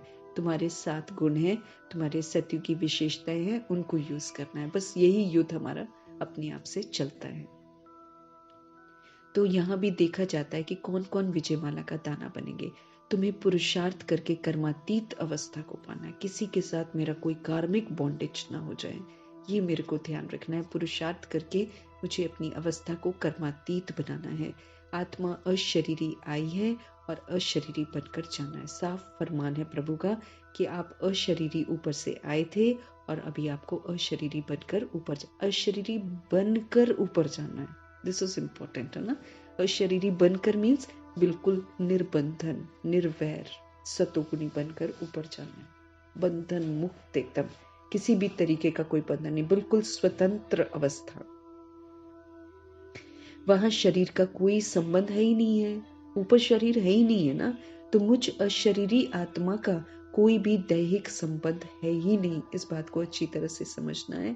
वहां शरीर का कोई संबंध ही नहीं है। ये यहाँ पर रहते हुए मुझे ये वाली अवस्था बनानी है। मुझ आत्मा का किसी के साथ भी कोई भी दैहिक संबंध नहीं है। मुझ आत्मा का अपनी देह के साथ भी कोई संबंध नहीं है। इस देह को भी परदर्शन प्रभु कहते हैं। तो ये भी मेरे को अपने शरीर को नहीं देखना है ना। इससे भी उपराम होना है। इसको इंस्ट्रूमेंट की तरह देखना है। इसको सात्विकता से थोड़ा ठीक रखना है, ताकि ये जो है इसके माध्यम से मैं आत्मा अपने सारे होमवर्क पूरा कर लूं। बाकी इसके साथ किसी भी तरीके का कोई लगाव नहीं रखना है। तो प्रभु कहते हैं आत्मा अशरीरी ऊपर से आई है और अशरीरी यहाँ से मुझे बनकर जाना है। मेरे साथ शरीर के जितने भी विस्तार हैं उसको समझ से मुझे यहाँ पर खत्म करना है और फिर ट्रस्टी बनकर पाठ बजाकर अपनी निर्बंधन स्थिति बनानी है। निर्वैर निर्भय है ना। किसी के साथ भी कोई मेरा वैर ना हो, सारे हिसाब किताब मेरे चुकतो होकर क्लीन हो जाएं, तब जाकर मैं आत्मा प्रभु के साथ उड़ सकूंगी एक सेकंड में। नहीं तो यहीं पर अटक जाएंगे। कोई भी बंधन नहीं है मेरा किसी के साथ कोई भी दैहिक संबंध नहीं है। वहां पर शरीर का कोई संबंध नहीं है। अभी इस वक्त प्रभु के साथ रहकर प्रभु की मौजूदगी में मुझे अशरीरी बनना है और स्टैंप लगवा लेनी है। क्योंकि जैसे प्रभु गुम हो जाएंगे तो फिर तो हम जितना मर्जी पुरुषार्थ करते रहे हम नहीं कर पाएंगे। मेरी वो अवस्था नहीं बनेगी। तो प्रभु की मौजूदगी में मुझे अशरीरी बनना है। आत्माएं वहां से आती हैं, आकर शरीर में प्रवेश करती हैं। ढेर की ढेर आत्माएं आती रहती हैं। सबको अपना अपना पाठ मिला हुआ है। हमने खुद ही पहली बार आकर जो रिकॉर्ड कर लिया है वो मेरा पाठ फिक्स हो गया है और हमें वही पाठ मिलता है। लेकिन यही है कि हम थोड़ा भूल जाते हैं, विस्मृत हो जाते हैं। इसलिए हमें मालूम नहीं होता है कि कल पहले हम क्या थे और क्या किया था। इसलिए हम पुरुषार्थ में तत्पर रहते हैं, लेकिन करते हम वही हैं जो हमने कल पहले किया था। तो हमें अपना अपना पाठ मिला हुआ है। जो नई पवित्र आत्माएं आती हैं उनको जरूर पहले सुख मिलना है। अब कई आत्माएं जो हैं जो ऊपर से अभी आएंगी या आ रही होंगी, तो उन्हें पहला जन्म जो है ना वो सुख ही मिलता है। वो जीवन मुक्त अवस्था में ही पहला जन्म जीती हैं, तो उनको जरूर पहले सुख मिलना है। जो नई पवित्र आत्माएं आती हैं इसलिए उनकी महिमा होती है। तो आजकल के समय में अगर हम देखें कि कोई अगर दुनिया में है ना जो बड़ा मशहूर हो रहा है या उसको लोग भगवान की तरह मानते हैं, तो प्रभु कहते हैं वो सिर्फ ये बात होती है कि वो अभी अभी आत्मा ऊपर से आई होती है ना। जैसे वो गुरु जी हैं आत्मा जो जिनको बहुत लोग मानते हैं आजकल और यकीन करते हैं कि उनको मानने से धन आ जाता है, सारे हमारे दुख दूर हो जाते हैं। अब वो जब आत्मा ऊपर से आई थी, मतलब उनका नया जन्म होएगा है ना, तो उसके पास थोड़ा प्योरिटी की पावर होएगी। इसलिए वो जब कुछ कहते थे तो उनके कहने से सबके काम हो जाते थे। अब लोगों ने सोचा कि ये तो भगवान है। अब वो खुद ही नहीं समझ पा रहे थे कि मेरे को लोग इतना क्यों रिगार्ड रखते हैं, मेरे को क्यों भगवान समझ रहे हैं। तो उन्होंने समाधि लगा ली थी और वो शरीर छोड़ गए हैं। लेकिन आज भी उनकी तस्वीर रखते हैं दुकान वाले। यहाँ पर तो बहुत ज़्यादा प्रचलित है दिल्ली में, तो उनकी तस्वीर रखते हैं और यकीनन बोलते हैं कि उनके रखने से हमें बहुत धन आ गया है। ऐसा विश्वास है लोगों का। तो मना प्रभु समझ देते ना कि वो भगवान नहीं होते हैं। एक्चुअली वो ऊपर से अभी पवित्र आत्मा नीचे आई होती। सब नहीं होते ऐसे, लेकिन किसी में थोड़ी ज़्यादा प्योरिटी का पावर होता है। तो नई पवित्र आत्माएं ऊपर से आती हैं तो उनको ज़रूर पहले सुख मिलना है ना, इसलिए उनकी महिमा हो जाती है। उनकी महिमा इसीलिए होती है। बाकी वो भी बहुत जल्दी रजो बन जाते हैं, बहुत जल्दी तमो बन जाते हैं, एक ही जन्म में वो जल्दी जल्दी। इसीलिए हम देखते हैं ना बहुत सारे जो ये अपने आश्रम वगैरह खोलते हैं, वो पहले बहुत अच्छा अच्छा बोलते हैं, फिर धीरे धीरे देखो तो वो गंदे काम भी करने लग जाते हैं ना, तमो प्रधान भी बन जाते हैं, विकारी भी बन जाते हैं। क्यों? क्योंकि एक ही जन्म में फटाफट जल्दी जल्दी फिर सतो रजो तमो में पहुंच जाते हैं। जितना समय समीप आते जा रहे हैं उतना वो जल्दी इस अवस्था से गुजरते हैं। तो महिमा जिनकी हो रही है आजकल दुनिया में, जिनकी बहुत ज़्यादा महिमा हो रही है, वो मना समझ लेना है कि वो आत्मा भी इसी जन्म में ऊपर से नीचे आई है। प्रभु कहते हैं, बड़ा झाड़ है ना, कितने नामी ग्रामी बड़े आदमी हैं, अपनी अपनी ताकत के अनुसार बहुत सुख में होंगे। तो अब बच्चों को मेहनत करनी है, किसकी?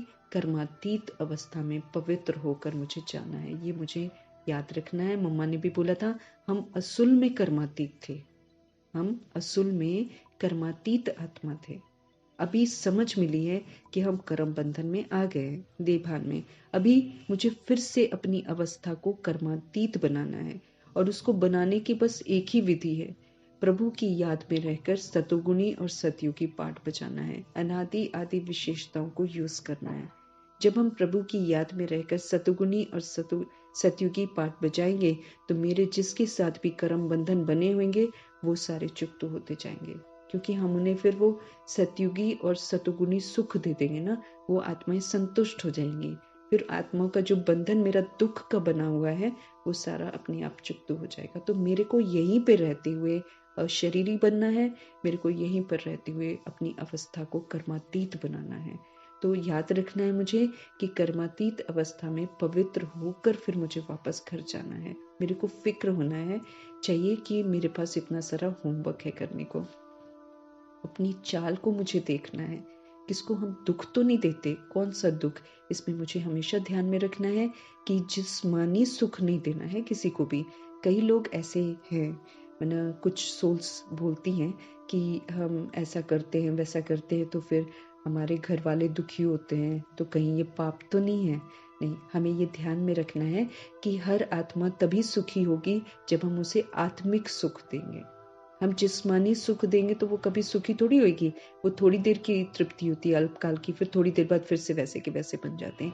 तो इसमें हमें ज़रूर ध्यान रखना है कि किसी को दुख तो नहीं देते, है ना। अब कोई कहे कि मुझे मना गलत काम कोई करना है ना, तो हम सोचे कि नहीं नहीं हम इनका सहयोग दे देते हैं, और क्योंकि नहीं तो ये दुखी हो जाएंगे।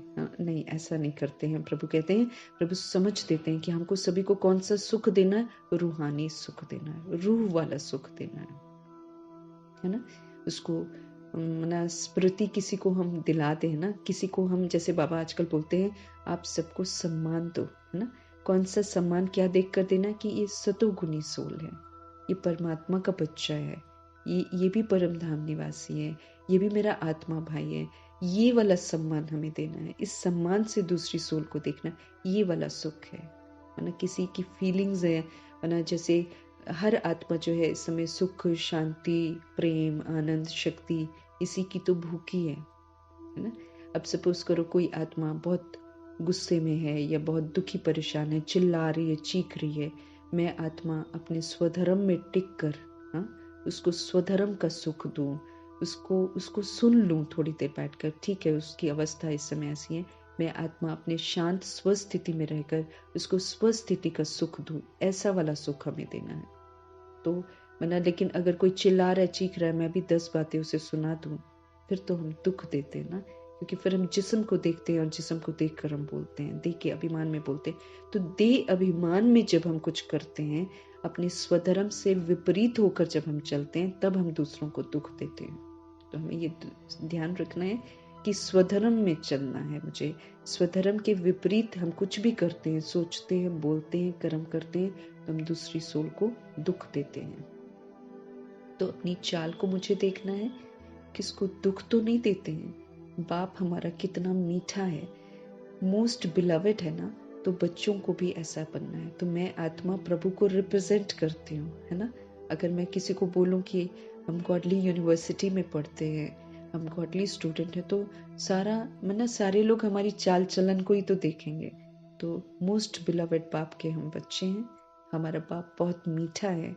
ऐसे निराकार परमपिता परमात्मा को प्रत्यक्ष करने के लिए मेरी बहुत बड़ी जिम्मेवारी है, जो मेरी चलन से ही मैं प्रभु को प्रत्यक्ष कर सकती हूँ, बोल कर नहीं कर सकती हूँ। तो मेरी चलन जब स्वधर्म वाली होगी, मेरी चलन जब सतयुगी होगी, सतुगुणी होगी, तभी मैं बाप को प्रत्यक्ष कर सकती हूँ। इस बात की समझ देते हैं प्रभु। तो बच्चों को भी बनना है वैसा ही मीठा जैसा प्रभु मीठे हैं। तो ये तो तुम बच्चे जानते हो कि बाप यहाँ पर मौजूद है इस समय। मनुष्यों को थोड़ी ये मालूम है कि बाप यहाँ स्थापना कर रहे हैं, फिर भी जन्म जन्मांतर उनको याद करते रहते हैं। शिव के मंदिर में जाकर कितनी पूजा करते हैं, कितनी ऊंची चोटी पर बद्रीनाथ आदि के मंदिर में जाते हैं, कितने मेले लगते हैं, क्योंकि बहुत मीठा है ना प्रभु, भोला है, इसलिए लोग इतनी ऊंची ऊंची जगह पर भी जाते हैं, कष्ट भी सहते हैं लेकिन जाते हैं। गाते भी हैं, ऊंचे ते ऊंचा भगवान, बुद्धि में निराकार ही याद आएगा। निराकार तो है ही, फिर है ब्रह्मा विष्णु शंकर, उनको भगवान नहीं कहेंगे। दुनिया भले कहती है, लेकिन हम अब उनको भगवान नहीं कहेंगे। वो प्रभु की रचना है, जिनके द्वारा प्रभु स्थापना, पालना और विनाश का कार्य करवाते हैं। लेकिन वो हिंसात्मक नहीं होता है, वो अहिंसक होता है। जब अहिंसक जो हम युद्ध करते हैं और अपने ऊपर अपने अंदर के जो विक्रम है और विकार है उस पर जीत प्राप्त करते हैं, तो फिर दुनिया की जो हस्तियां हैं, यादव और कौरव, फिर ये लोग स्थूल विनाश करते हैं। प्रभु हिंसा नहीं सिखाते हैं। अभी तुम बच्चे समझते हो कि हम ही तो सतो प्रधान देवता थे। जब हम विश्व के मालिक थे तो इतने ढेर मनुष्य नहीं थे। सिर्फ भारत में ही इनका राज्य होगा, बाकी सब चले जाएंगे शांति धाम में। ये सब देख करना, हर आत्मा पर रहम करना है, हर आत्मा के लिए हमें अच्छा सोचना है। जो प्रभु कहते हैं सबको अच्छा वाला सहयोग दो, वो देना है। तो ये सब तुम देखते रहेंगे। इसमें बड़ी विशाल बुद्धि चाहिए। वहाँ तुमको पहाड़ी आदि पर जाने की दरकार नहीं है। वहाँ कोई भी एक्सीडेंट आदि नहीं होते हैं। कहाँ? सतयुग में, है ना। सड़क ही नहीं होती है ना। पुष्पक विमान आसमान से आवागमन करते हैं। नीचे तो ऐसे गंध नहीं होता, गाड़ियाँ वाड़ियाँ नहीं होती, धूल मिट्टी नहीं होती है, गंदगी नहीं होती, मतलब बिल्कुल टोटल क्लीन पवित्र धाम होता है वो। तो वहाँ प्रभु कहते तुमको पहाड़ी आदि पर जाने की दरकार नहीं है। वहाँ कोई भी एक्सीडेंट आदि नहीं होते हैं। वो है ही वंडर ऑफ स्वर्ग। जब वो स्वर्ग का वंडर नहीं है तो फिर माया के वंडर्स बनते हैं। आज स्वर्ग का वंडर नहीं है तो दुनिया में 7 वंडर्स ऑफ द वर्ल्ड दिखाते रहते ना, तो वो मायावी है, जिसको देखने के लिए दुनिया जाती है और कितना पैसा खर्च करती है। ये बातें दुनिया वाले नहीं समझ सकते हैं। अब तुम स्वर्ग में जाने के लिए पुरुषार्थ कर रहे हो। वो है सुख का टावर। सुख घनेरे मिलेंगे वहां पर, और वो सुख घनेरे की अनुभूतियां जो हैं वो मुझे यहाँ पर करनी है। वो तब मैं अनुभूति कर सकती हूँ जब मैं प्रभु की श्रीमत पर चलती हूँ। प्रभु की श्रीमत खुद को सुखी रहकर दूसरों को सुखी रखना सिखाती है। तो जब हम आत्मा भाई भाई को सुख देते हैं तो यहाँ पर ही हम सुख की एक्सट्रीमनेस जो है ना उसको अनुभव करते हैं। तो प्रभु कहते हैं वो है सुख का टावर। तो जब मैं आत्मा यहाँ पर ऐसा वाला पार्ट बजाऊंगी तभी तो मेरे को सुख के टावर में एंट्री मिलेगी। यहाँ पर जब हम देह के नाम रूप लेबल्स को खत्म करते हैं तभी हम दूसरी सोल्स को सुख दे पाते हैं। जब तक नाम और नाम रूप का लेबल रहता है तब तक हम फर्क करते हैं। इसीलिए देह के भान को मिटाकर रूहानी सुख देना है सबको, तब जाकर हमें सुख घनेरे का वर्षा मिलेगा। ये है दुख का टावर। ये दुनिया दुख का टावर है। लड़ाई में कितने मनुष्य रोज मरते हैं, फिर जन्मते भी होंगे। गाया जाता है ईश्वर का अंत नहीं पाया जाता। अब ईश्वर तो है बिंदी, उनका अंत क्या पाएंगे? हाँ, दुनिया में बोलते हैं कि उनका अंत नहीं पाया जाता। अब वाकई सूक्ष्म है, अति सूक्ष्म है। हाँ, तो क्या बाबा कहते क्या अंत पाएंगे? बाप कहते हैं इस रचना के आदि मध्य अंत को कोई जानता ही नहीं है। साधु संत कोई रचता और रचना का अंत नहीं पा सकते हैं। तुमको बाप पढ़ाते हैं, इसको पढ़ाई कहा जाता है। सृष्टि चक्र के राज को तुम बच्चे ही जानते जा रहे हो। वो तो कहते हैं हम नहीं जानते, या तो फिर कह देते हैं कि लाखों वर्ष है। अब बाप ने हम आत्माओं को समझाया है कि ये जो कुछ तुम यहाँ देखते हो ना, ये वहां नहीं रहेगा, इसलिए इससे लगाव ही नहीं करो।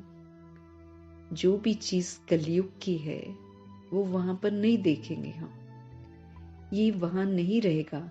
स्वर्ग तो टावर ऑफ सुख है, यहाँ है दुखी दुख। अचानक मौत ऐसा आएगा जो सब खत्म हो जाएंगे। अचानक के सीन होने, हमें तो मालूम भी नहीं है ना अचानक कब शुरू हो जाएगा। ये तो जब आफतें आनी शुरू हो जाएंगी, है ना, जब चीजों का अभाव हो जाएगा, आफतें आनी शुरू हो जाएंगी, तब समझ में आएगा कि प्रभु गुम हो गए। प्रभु बताकर थोड़ी गुम होंगे। मुरलियां मिलनी बंद हो जाएंगी, साधन बंद हो जाएंगे, माना प्रभु चले गए। तो जो भी होना है अचानक होना है।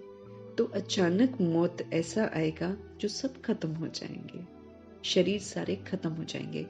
मौत देखना मासी का घर नहीं है, प्रभु कहते हैं, है ना। मौत देखना मासी का घर नहीं है, इजी नहीं है। शरीर मरे हुए कैसे लगेंगे ना। इसलिए प्रभु हम आत्माओं को सशक्त बनाते कि निर्भय बनो। और निर्भय हम तभी बन सकते हैं जब हम सतोगुणी और सतयुगी जो व्यवहार है, जो संकल्प है, वो हम सारी विश्व की आत्माओं के लिए करें, जिसमें सभी शामिल हो, चाहे वो साकार शरीर में है, चाहे वो आकार शरीर में है। सभी को लिबरेट करना है, प्रभु ने बोला है। हम आत्माओं को ही लिबरेट करने में उनकी मदद करनी है। वो अपने विकर्मों को विनाश नहीं कर पाएंगे, हमको ही उनके विक्रम विनाश करने में मददगार बनना है, क्योंकि हमारी वजह से वो लोग सब खराब हैं। वो तो बाद में आए हैं और वो प्रभु से पढ़ेंगे भी नहीं, और पढ़ेंगे नहीं इसलिए वो विक्रम विनाश नहीं कर पाएंगे। तो हमें ही उनके लिए भी शुभ सोच सोचकर, है ना, अच्छा अच्छा उनके प्रति संकल्प कर करके उन्हें भी मुक्त करना है उनके विकर्मों से। हम जिम्मेवार हैं। प्रभु ने कितनी बार बोला है, आप अकेले सितारे नहीं हो, आपके साथ राजधानी है। जैसे शुरू में है तो 1 का 100 गुना दंड प्रभु ने बोला, फिर धीरे धीरे प्रभु कहते 1 का 1000 गुना दंड, फिर बाबा कहते 1 का 1,00,000 गुना दंड है। जैसे जैसे हम पढ़ते जा रहे हैं, जैसे जैसे हम समझते जा रहे हैं, और फिर जैसे जैसे हम गलतियां करते जा रहे हैं, वैसे वैसे हमारा दंड फिक्स होता चला जा रहा है। वो फिर जैसे जैसे शुरू में थोड़ा समझते हैं तो 100 के लिए जिम्मेवार होते हैं, फिर धीरे धीरे और समझते हैं तो 1000 मेरा कॉपी कर रहा होता है, और जब हम और ज्यादा समझते हैं तो 1,00,000 बंदा मुझे कॉपी कर रहा होता है। वो भले मेरे सामने नहीं है, लेकिन ऑटोमेटिकली हम जो होते हैं उसका प्रवाह जो है वो पूरे वायुमंडल में फैलता है, और आत्माएं उसे ऑटोमेटिकली कॉपी करती हैं। द्वापर युग में हमने किसी को बैठकर ये नहीं सिखाया था कि तुम देह समझो और देह के भान में काम क्रोध लोभ मोह अहंकार में आओ। हमने नहीं किसी को सिखाया। द्वापर युग कलयुग में आने वाली आत्माओं ने जो यहाँ पर प्रवाह था, जो हवाएं थी, जो वायुमंडल था, बस उसी को कॉपी किया है। तो ऐसे ही जब हम सतोगुणी बन जाएंगे, जब हम सतयुगी बन जाएंगे, जब हम प्रभु की श्रीमत पर चलेंगे, तो उसका जो प्रवाह है वो चारों तरफ फैलेगा, और आत्माएं ऑटोमेटिकली अपने स्वधर्म में लौट आएंगे, क्योंकि सतोगुणी बनकर तो सभी को जाना है वापस घर। तो हम सब बहुत जिम्मेवार आत्माएं हैं, प्रभु की समझ मिल रही है। अगर हम समझ के बाद भी नहीं चलते हैं तो फिर हम बहुत सजाएं खाएंगे। तो प्रभु समझते रहे। अचानक मौत ऐसा आएगा जो सब खत्म हो जाएंगे। मौत देखना मासी का घर नहीं है, इनको कहा जाता है एक्सट्रीम, हाँ, दुख की चोटी। वो है सुख की चोटी, ये है दुख की चोटी। बस तीसरा कोई अक्षर नहीं। तुम्हारे में भी बहुत हैं जो सुनते हैं लेकिन धारणा नहीं होती है। धारणा तब होना जब हमारी बुद्धि गोल्डन एज हो जाए। हमें तो अपनी बुद्धि को गोल्डन एजेड बनाना है। ये जब तक हम आत्माओं को बैड दिखता है, अवगुण दिखता है, तब तक हम तमोगुणी हैं। तो बुद्धि तमोगुणी से फिर रजोगुणी, एक बैग थोड़ी गोल्डन एजेड हम बन जाते हैं। प्रभु कहते हैं पहले तमोगुणी से फिर आप रजोगुणी बनेंगे, है ना।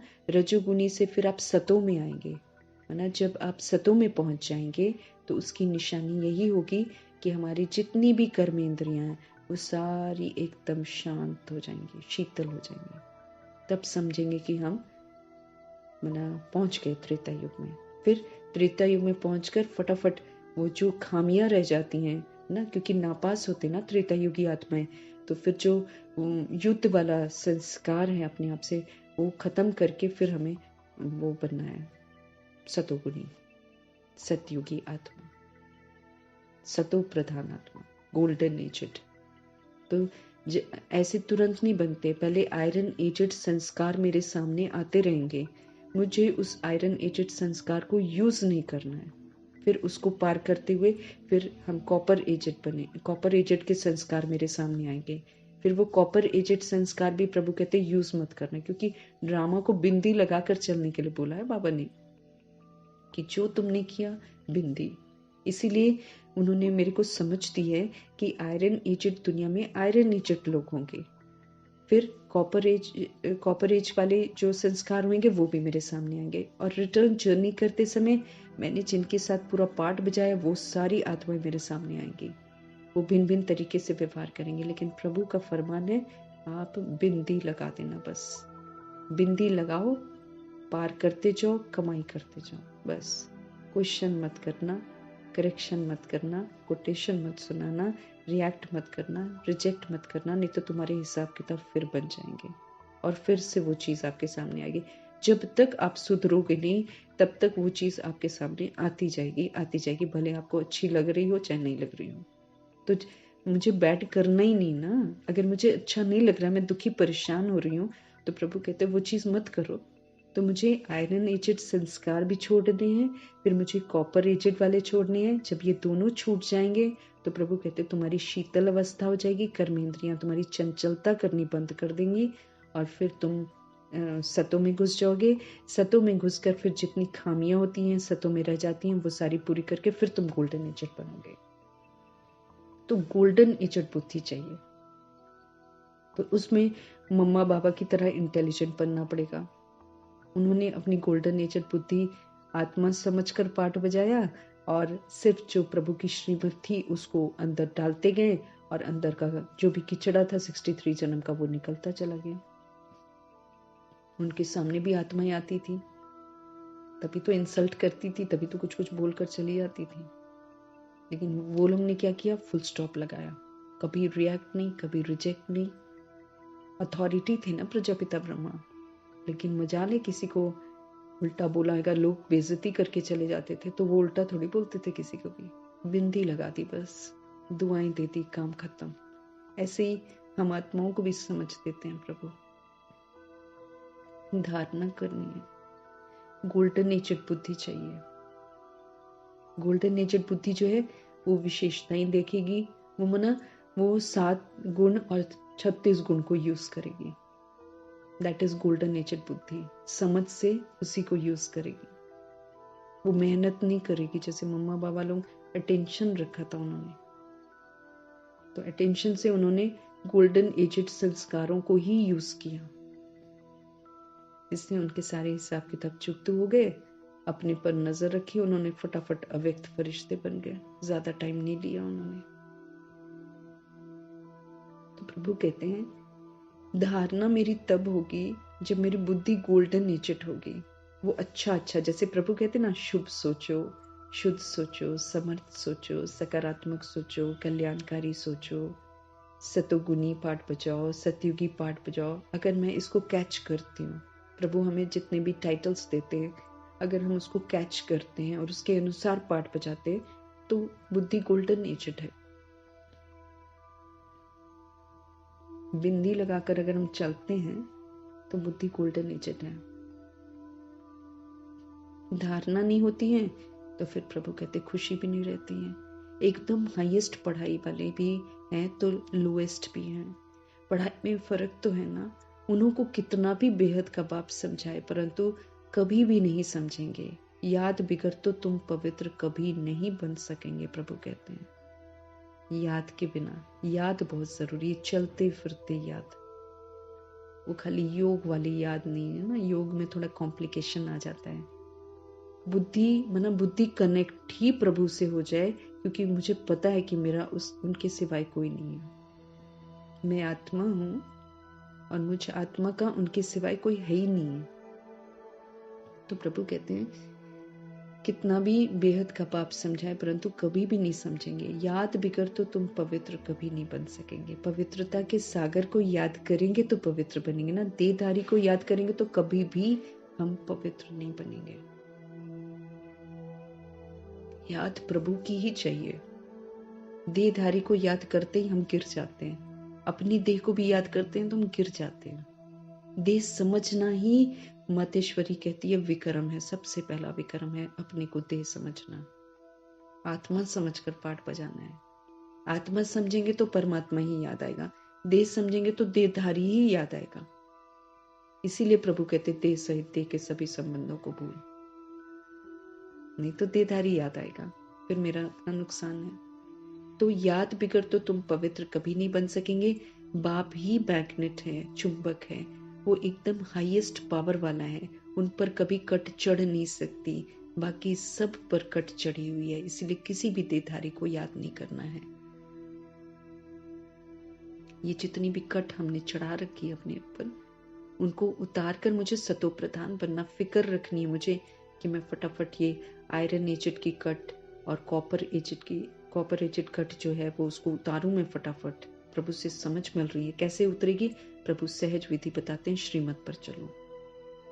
अगर हम मेहनत करेंगे ना अपने अंदर से काम क्रोध अहंकार, तब मेहनत ही करते रह जाएंगे। वो ना कभी सुधर नहीं पाएंगे। अगर हम सोचेंगे हम क्रोध को हटाएं, हम क्रोध को हटाएं, हम क्रोध को हटाएं, नहीं। प्रभु कहते हैं श्रीमत को यूज करो। आप कौन हो? आप शांत हो, तो शांति के पिलर बन जाओ। दुनिया हिलाए कुछ भी करे, आप शांत रहो। शक्ति के पिलर बन जाओ, पवित्रता के पिलर बन जाओ। धरत पर ये धर्म न छोड़िए, कुछ भी हो जाए उसी में स्थित रहो, तो बन जाएंगे अच्छे। प्रभु कहते हैं वो एकदम हाईएस्ट पावर वाला है। उन पर कभी कट चढ़ नहीं सकती। बाकी सब पर कट चढ़ी हुई है। उनको उतार कर फिर मुझे सतो प्रधान बनना है। बाप कहते हैं माम एकम याद करो और कोई में किसी भी तरीके का अटैचमेंट न रहे। ओनली शिव बाबा। साहूकारों को तो सारा दिन धन दौलत ही सामने आता रहेगा। गरीबों को तो कुछ है नहीं, परंतु गरीब भी कुछ समझदार हो जो धारणा कर सके ना। समझदार बनना है मुझे नहीं फंसना है इधर उधर, क्योंकि मेरा अपना नुकसान है। कोई मेरा साथ थोड़ी दे सकेगा। सब कहाँ हम सब कहाँ मर आ जाएंगे। शरीर तो मर जाएंगे, आत्मा की शामत आएगी ना। आत्मा को ट्रिब्यूनल के आगे आकारी शरीर में खड़ा होना पड़ेगा, सूक्ष्म वतन में, और आत्मा को ही धर्मराजपुरी में हाजिर होना पड़ेगा। वो तो देह में होंगे हम। पानी नहीं, खाना नहीं, चारों तरफ हो हल्ला, लोग एक दूसरे को मार रहे हैं, काट रहे हैं, ऐसा वाला वायुमंडल होगा। देख सकेंगे क्या? मम्मा पापा तो फ्री हो गए, पहले दादी अम्मी फ्री हो गई। प्रभु तो सबको बोल रहे हैं ना, हाथ खोलकर ब्रह्मा जी तो सभी को बोल रहे हैं, व्यक्त से अव्यक्त हो जाओ, जल्दी करो जल्दी करो जल्दी करो, आ जाओ आ जाओ। अब मेरे को दौड़ लगानी है सूक्ष्म वतन तक। पहले प्रभु नीचे आए थे लेने के लिए ब्रह्मा जी को,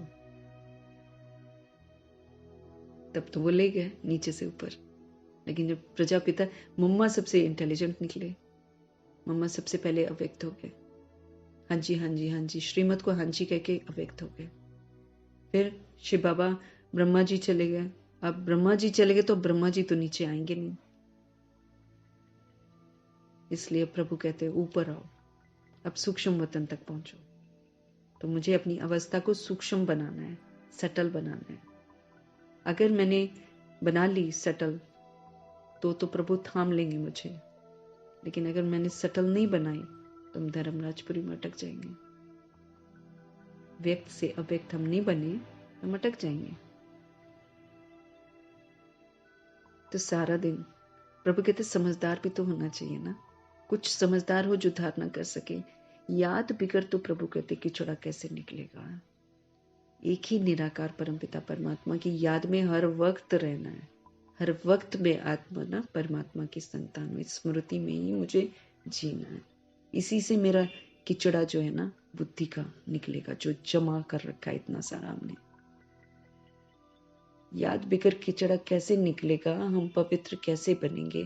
तुम यहाँ आए हो ऊंच चोटी पर जाने के लिए आए हो ना, जानते हो बाप की शिक्षा पर चलने से हम ऊंच सुख की चोटी पर जाएंगे। समझ मिली हुई है कि प्रभु की शिक्षाओं को धारण करके ही हम ऊंचे उठ सकते हैं। इसमें मेहनत है। बाप आते हैं टावर पर ले जाने के लिए, तो श्रीमत पर चलना पड़े ना। पहले नंबर में इन लक्ष्मी नारायण का ही गायन है। वो एकदम टावर में होंगे, फिर कुछ न कुछ कम होंगे। नई दुनिया को ही तो टावर ऑफ सुख कहा जाता है ना। वहां कोई मैली चीज नहीं होती है, वहां कोई मैली चीज नहीं होती। एक धूल मिट्टी भी नहीं होगी। क्यों? सारी धूल मिट्टी जो है ना यहाँ पर मिटा कर गए हैं बुद्धि से वो आत्मा। तो मेरे को देखना है वैसी सुंदर दुनिया में जाने के लिए मेरे को कितनी अपनी सफाई करनी है। वहां मैले नहीं होते हैं, इतने पूजनीय होते हैं। बताओ, वहां वॉशरूम्स नहीं होते हैं। देवी देवताओं के शरीर इसीलिए तो पूजे जाते हैं क्योंकि उनके शरीर बिल्कुल ट्रांसपेरेंट, अंदर गंदगी नाम की चीज नहीं है, तभी वो गर्भ महल है। यहाँ पर गंदगी से भरपूर है, किचड़ा ही किचड़ा है, कीड़े मकोड़े हैं अंदर। डॉक्टर सचिन डॉक्टर है ना, वो यही बोलते हैं। एक तो वैराग वाली क्लास उन्होंने करवा रखी है कि जिस शरीर के लिए तुम मरते हो वो शरीर है क्या। वैराग, कीड़ों से भरा पड़ा है शरीर हमारा, जर्म्स ही जर्म्स है अंदर, जिसका अभिमान इंसान इतना करता है क्योंकि ऊपरी परत सुंदर है। ये तो सुंदर शरीर भी प्रभु ने बोला है, अगर तुम आत्म अभिमानी नहीं बन जाओगे। एक मुरली में बाबा ने बोला था, तुम अगर काले हो ना तो तुम ये तुम्हारे लिए अच्छा है। ये जो आज के समय के अनुसार, आज की दृष्टि के अनुसार जो सुंदर शरीर है, वो तो श्राप बन जाएंगे एंड में, जब पांचों विकार हमला करेंगे। अगर हमने आत्म अभिमानी स्थिति यहाँ पर नहीं बनाई, अगर मैं अपने आप को शरीर समझकर ही पाठ बजाती जा रही हूँ, तो लोगों को मेरा शरीर दिखाई देगा। लेकिन अगर मैं आत्मा बनकर पाठ बजाती जाऊंगी तो लोगों को मेरा शरीर नहीं दिखाई देगा, लाइट दिखाई देगी।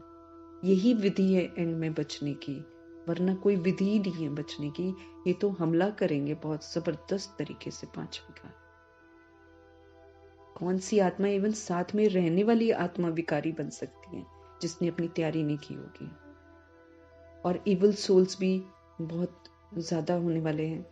करोड़ों की आत्माएं मरेंगी ना, तो करोड़ों आत्माएं में जिनमें वासनाएं होंगी ना, खाने पीने की, चाहे काम विकार की, वो प्रवेश करेंगी दूसरों की बॉडी में। बाबा ने बोला हुआ है, एक एक बॉडी में 5-5 जो इविल सोल्स हैं वो प्रवेश करेंगे। तो 5 इविल सोल्स क्या नहीं करवाएंगी।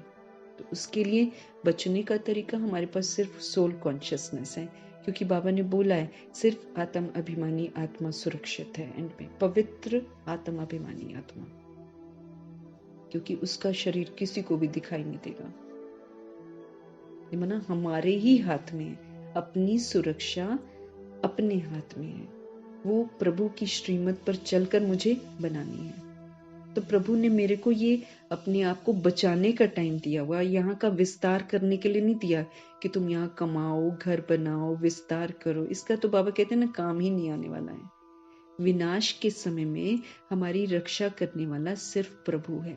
दाल रोटी सिर्फ प्रभु खिलाने की क्षमता रखते हैं विनाश के समय में। बाकी तो कुछ रहेगा ही नहीं यूज करने वाला, सब तहस नहस कर देगी प्रकृति।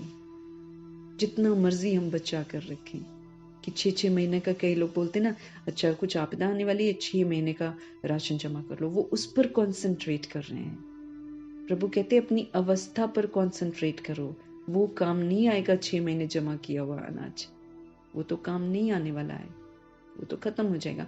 प्रभु पालना करेंगे, और वो प्रभु पालना तभी करेंगे जब मैं अभी उनकी श्रीमत पर चलकर स्टैंप लगवा लेती हूँ। प्रभु जब ड्रामा छोड़ देंगे तब थोड़ी मदद करेंगे मेरी, लेकिन उस समय जो मदद मिलनी है उसकी स्टैंप मुझे अभी लगवानी है प्रभु से। एक बार मेरे को स्टैंप लग गई, मैं कहीं भी रहूंगी, मैं सुरक्षित रहूंगी।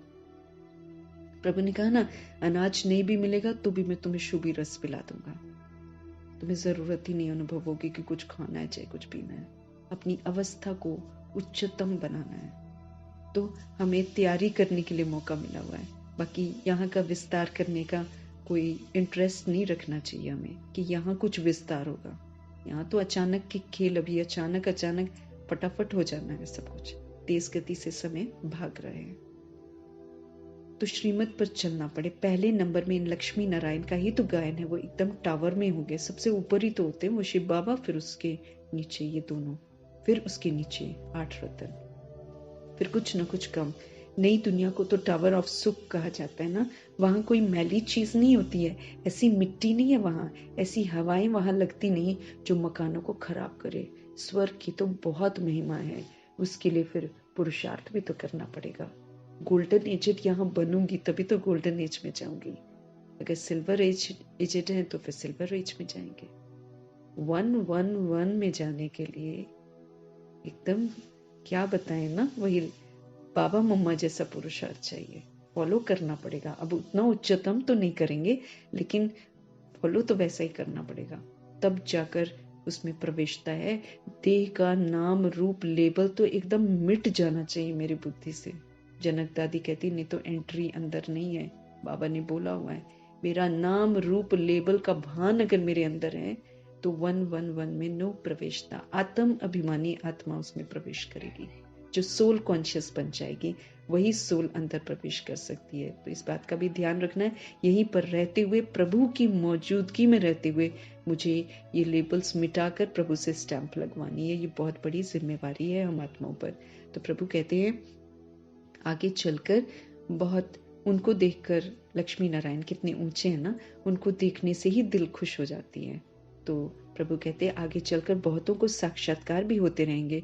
शुरू में कितने साक्षात्कार होते थे, कितना बाबा ने जलवा दिखाया है, ताज आदि पहनकर आते थे। वो चीजें तो यहाँ मिल नहीं सकती हैं जो साक्षात्कार कराते थे। बाबा तो जौहरी है ना, आगे जो 50,000 में गणी लेते थे वो अब 50 लाख में भी न मिले। तुम स्वर्ग के लिए पुरुषार्थ कर रहे हो, वहां अथाह सुख है। बाप इतना पढ़ाते हैं परंतु बच्चों में रात दिन का फर्क पड़ जाता है। कहाँ राजा रानी तो कहाँ दास दासियां। जो अच्छी रीति पढ़ते हैं, जो अच्छी रीति पढ़ाते हैं, वो छिपे नहीं रह सकते हैं। झट कहेंगे बाबा हम फलानी जगह जाकर सर्विस करते हैं। सर्विस तो ढेर पड़ी है, तुम्हें इस जंगल को मंगल बनाना है। और रोटी टुकड़ खाया न खाया, ये भागे सर्विस पर। शुरू की आत्माएं ऐसी थी। 14 वर्ष का बनवास, जो बनवास की तरह जो वो कराची में रहे हैं, उसमें भी एकदम खाने पीने का उनको बिल्कुल चिंता नहीं, माना फिक्र ही नहीं। सारा सारा दिन योग में ही बैठे हैं, सारी सारी रात योग में ही बैठे हैं। जैसे अभी खाने में बुद्धि है ना, ये खाएं वो खाएं, इस समय नाश्ता है, अच्छा नाश्ते के लिए भागते हैं, दोपहर के लंच के लिए भागते हैं, रात के लिए भागते हैं। चंद्रमणि दादी कहते हैं हमें फिक्र ही नहीं होती थी खाने की, थोड़ा थोड़ा खाते थे, बस लगन थी योग में बैठना, योग में बैठना, योग में बैठना। ऐसी लगन थी शुरू के बच्चों में। तो प्रभु कहते रोटी टुकड़ खाया न खाया, ये भागे सर्विस पर। ऐसे भागते थे सारी आत्माएं सेवाओं पर। तो ये भागे सेवा पर। धंधे वाले लोग ऐसे करते हैं, अच्छा ग्राहक आ जाता है तो फिर खाया न खाया भागे। ऐसे थे वो लोग। ग्राहक आया, ब्रह्मा जी भी खाना खाने बैठे हुए हैं, खा रहे हैं, तुरंत कोई जिज्ञासु आया, फटाफट खाना वहीं छोड़ा, यूं भागे। धन कमाने का शौक रहता है ना, यहाँ पर सच्ची कमाई का धन कमा रहे हैं ना, तो धन कमाने का शौक रहता है। ये बाबा कहते हैं ये तो बेहद के बाप से अथाह धन मिलता है। दुनिया में भी अगर स्थूल धन का जिन्हें बड़ा शौक रहता है ना, उसका भी बता रहे हैं प्रभु कि स्थूल धन का भी शौक जब रहता है तो लोग भागते हैं, फिर तो रात रात जाग जाते हैं, फिर तो सुबह सारी रात आप लोग जगा लो स्थूल धन के लिए। अमृत वेला बोलेंगे तो नहीं जाग पाते हैं ना। तो प्रभु समझ देते हैं कि अच्छा ग्राहक आ जाता है तो फिर खाया न खाया भागे। धन कमाने का शौक रहता है, ये तो बेहद के बाप से अथाह हमें धन मिलता है। बल थोड़ा टाइम पड़ा है, परंतु कल शरीर छूट जाए कोई भरोसा थोड़ी है। प्रभु कहते हैं विनाश तो होना ही है। तुम्हारे लिए तो मिरुआ मौत मलु का शिकार। हमारे लिए क्या है? मिरुआ मौत मलु का शिकार, माना जो हिरन होता है ना, वो तो उसके लिए मौत होती है, लेकिन जो शिकारी होता है उसके लिए तो शिकार होता है। ऐसे ही हम आत्माएं भी जो प्रभु के ज्ञान में चल रहे हैं, हम आत्माओं के लिए वर्षा तैयार है, और बाकी दुनिया के लिए फिर मौत है। जो प्रभु का नहीं सुनते उनके लिए फिर मौत है। तुम्हारी खुशी का पारावार नहीं है, तुमको बेअंत खुशी होनी चाहिए, तुमको बहुतों का कल्याण करना है, पिछाड़ी को कर्मातीत अवस्था बनानी है, कोई भी किसी के साथ मेरा कर्मा का हिसाब किताब ना रह जाए। तुम याद करते करते अशरीरी बन जाएंगे, तब अनायास ही उड़ जाएंगे, आत्मा निकल जाएगी आराम से और उड़ जाएगी। ये बड़ी मेहनत है। कोई तो बहुत सर्विस करते हैं, सारा दिन म्यूजियम समझाने पर खड़े हैं, दिन रात सर्विस में तत्पर हैं, सैकड़ों म्यूजियम खुल जाएंगे, लाखों लोग तुम्हारे पास आएंगे, तुमको फुर्सत नहीं मिलेगी। ये भगवान वाच है ना, उस समय का है जब बिल्कुल लोग आते नहीं थे। सबसे जास्ती तुम्हारी दुकान निकलेंगी इन अविनाशी ज्ञान रत्नों की दुकान। यहाँ पर ज्ञान रत्न मिलते हैं, फ्री मिलते हैं, कोई पैसा नहीं लगता है। तो ये प्रभु की दुकानें हैं, प्रभु का हॉस्पिटल है, प्रभु का स्कूल है, प्रभु की यूनिवर्सिटी है, प्रभु की इंश्योरेंस कंपनी है, प्रभु का बैंक है, सब प्रभु का है। यहाँ पर एक भी पैसा खर्च नहीं होता है, मुफ्त में सब कुछ मिलता है। अच्छा, मीठे मीठे सिकिलते बच्चों प्रति माता पिता बाप दादा का याद प्यार और गुड मॉर्निंग। रूहानी बाप की रूहानी बच्चों को नमस्ते। हम रूहानी बच्चों की भी रूहानी बाप को प्यार भरी स्नेह भरी नमस्ते और तहे दिल से एक एक अनमोल वचन के लिए, अपनी पालना के लिए तहे दिल से शुक्रिया। धारणा के लिए मुख्य सार है, ज्ञान की धारणा करने के लिए प्रभु कहते हैं पहले अपनी बुद्धि को गोल्डन एज की बनाओ, इसमें से आत्मा समझना शुरू करो। आत्मा समझकर ही गोल्डन एज बनती है। आत्मा समझेंगे परमात्मा की याद में रहेंगे। अब फिर परमात्मा की श्रीमत पर चलना है। आयरन एजेड बुद्धि दूसरों को देखती है, गोल्डन एजेड बुद्धि खुद को देखेगी और सबको सुख देगी, सतोगुणी बन जाएगी। तो हमें बुद्धि को गोल्डन एजेड बनाना है। बाप की याद के सिवाय और किसी भी चीज में मुझे अटैचमेंट नहीं रखनी है। कर्मातीत अवस्था को प्राप्त करके घर जाने के लिए मुझे अशरीरी बनने का बहुत अभ्यास करना है। अपनी चाल भी देखनी है कि किसको हम दुख तो नहीं देते हैं। मुझे ये समझ कर रखना है कि जब भी हम स्वधर्म के विपरीत व्यवहार करते तब हम दुख देते हैं, तब हम दुख देते हैं।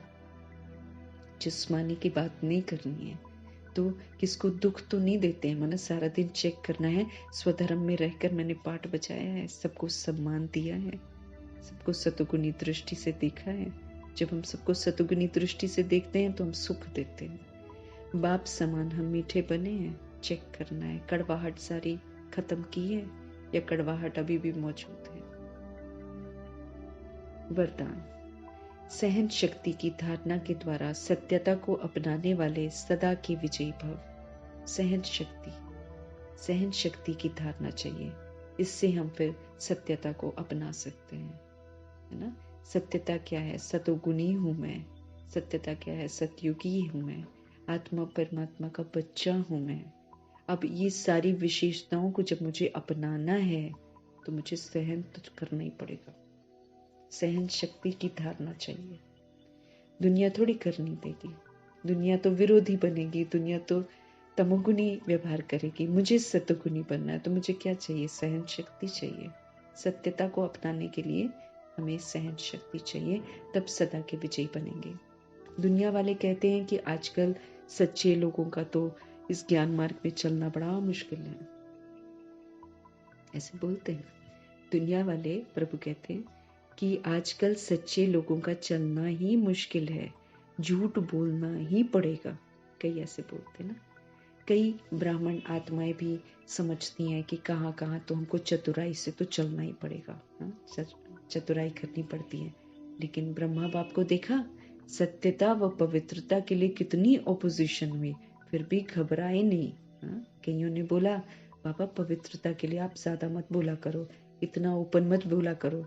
लेकिन उन्होंने कहा नहीं, पवित्रता ही तो मुख्य सब्जेक्ट है। तो उन्होंने ऑपोजिशन की भी परवाह नहीं करी, है ना। सत्यता के लिए सहन शक्ति की जरूरत होती है, सहन करना पड़ता है। लोग गालियां देंगे, लोग उल्टा बोलेंगे, कोई बात नहीं, लेकिन सत्य ही बोलना है, झूठ नहीं बोलना है, किसी बात को छिपाना नहीं है। प्रभु ने जो बोल दिया है उसको स्पष्ट बोलना है, और पवित्रता को लेकर तो बिल्कुल स्पष्ट बोलना है, छिपाना नहीं है। तो सत्यता के लिए फिर सहन शक्ति की आवश्यकता होती है। सहन करना पड़ता है, झुकना पड़ता है, हार माननी पड़ती है। लेकिन वो हार नहीं होती है, वो सदा की विजय होती है। अब जैसे बाबा कहते हैं सहनशील बनो, कोई कुछ भी कर रहे हैं ना, आप सहन शक्ति को यूज करो, समाओ, समेटो। दुनिया अपोज कर रही है, प्रभु हमें बोलते सहन करो ना, क्योंकि समझ देते हमारी वजह से सब बिगड़ा हुआ है, और वो समझ देते कि सहन करके ही हम दूसरे को परिवर्तन कर सकते हैं। कॉन्फ्लिक्ट में आकर, टकराव में आकर न मेरा परिवर्तन न दूसरे का परिवर्तन, इसलिए सहनशील बनना ही पड़ेगा। तो उसके लिए चलो कोई बात नहीं, चुप करके ना, जैसे कोई चिल्ला रहा है, हम चुप करके, कोई कहे जी आप चुप कैसे कर गए हो, उसने आपको इतना कुछ जला कटा सुना दिया, कुछ तो जवाब दो। तो जला कटा सुनाएंगे तो बात बढ़ती चली जाएगी, लेकिन अगर सहन कर लेंगे, उसको स्वीकार कर लेंगे, उसका जो गुस्सा है उसको समझ लेंगे, है ना, तो प्रभु कहते कि फिर क्या करेंगे, तभी हम उसको परिवर्तन कर सकेंगे। मेरा सहन करना ही उसको परिवर्तन कर देगा, एक दिन वो भी चेंज हो जाएगा। वही तो जीत है, बाबा कहते हैं। तो सहन करना पड़ता है, थोड़ा सा झुकना पड़ता है, हार मान लेनी पड़ती है, कोई बात नहीं, आप कर लो, ठीक है, आप जो बोल रहे ठीक है, चुप करके। लेकिन थोड़ी देर में जब हम सहन कर लेते हैं ना, तो जो गलत आत्मा होती है ना, उसको एहसास हो जाता है कि नहीं नहीं, ये लोग ठीक है, मैं ही गलत हूँ।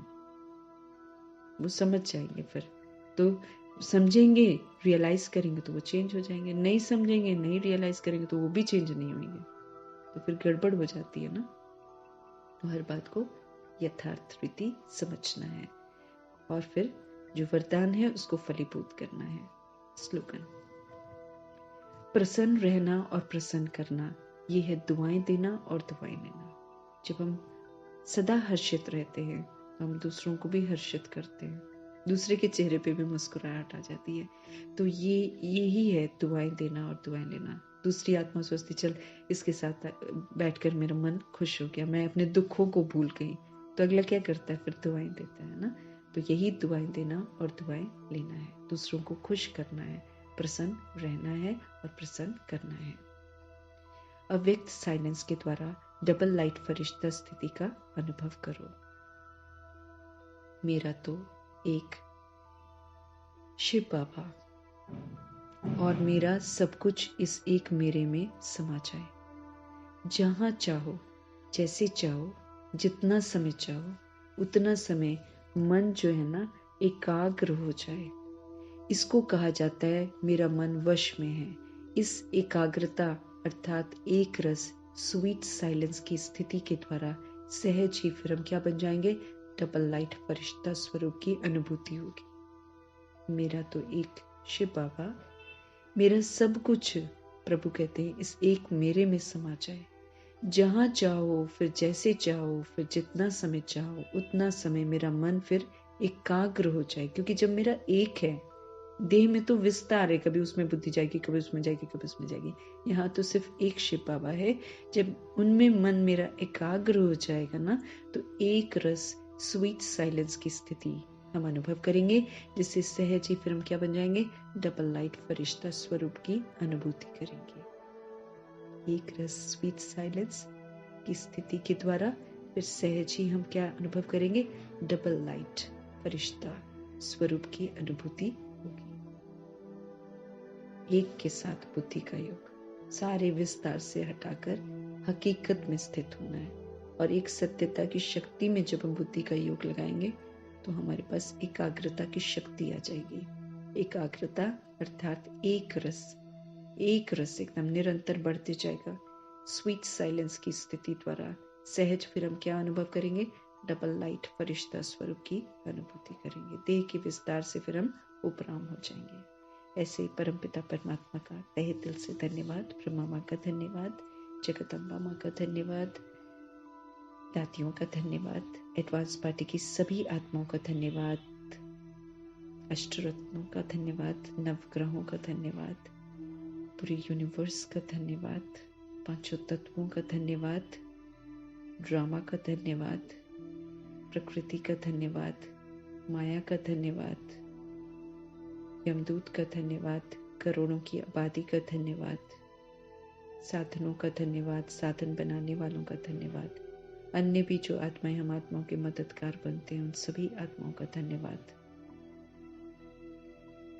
साथ में रहने वाली सभी आत्माओं का धन्यवाद, शरीर रूपी इंस्ट्रूमेंट का धन्यवाद और आप सभी आत्माओं का धन्यवाद। शांति।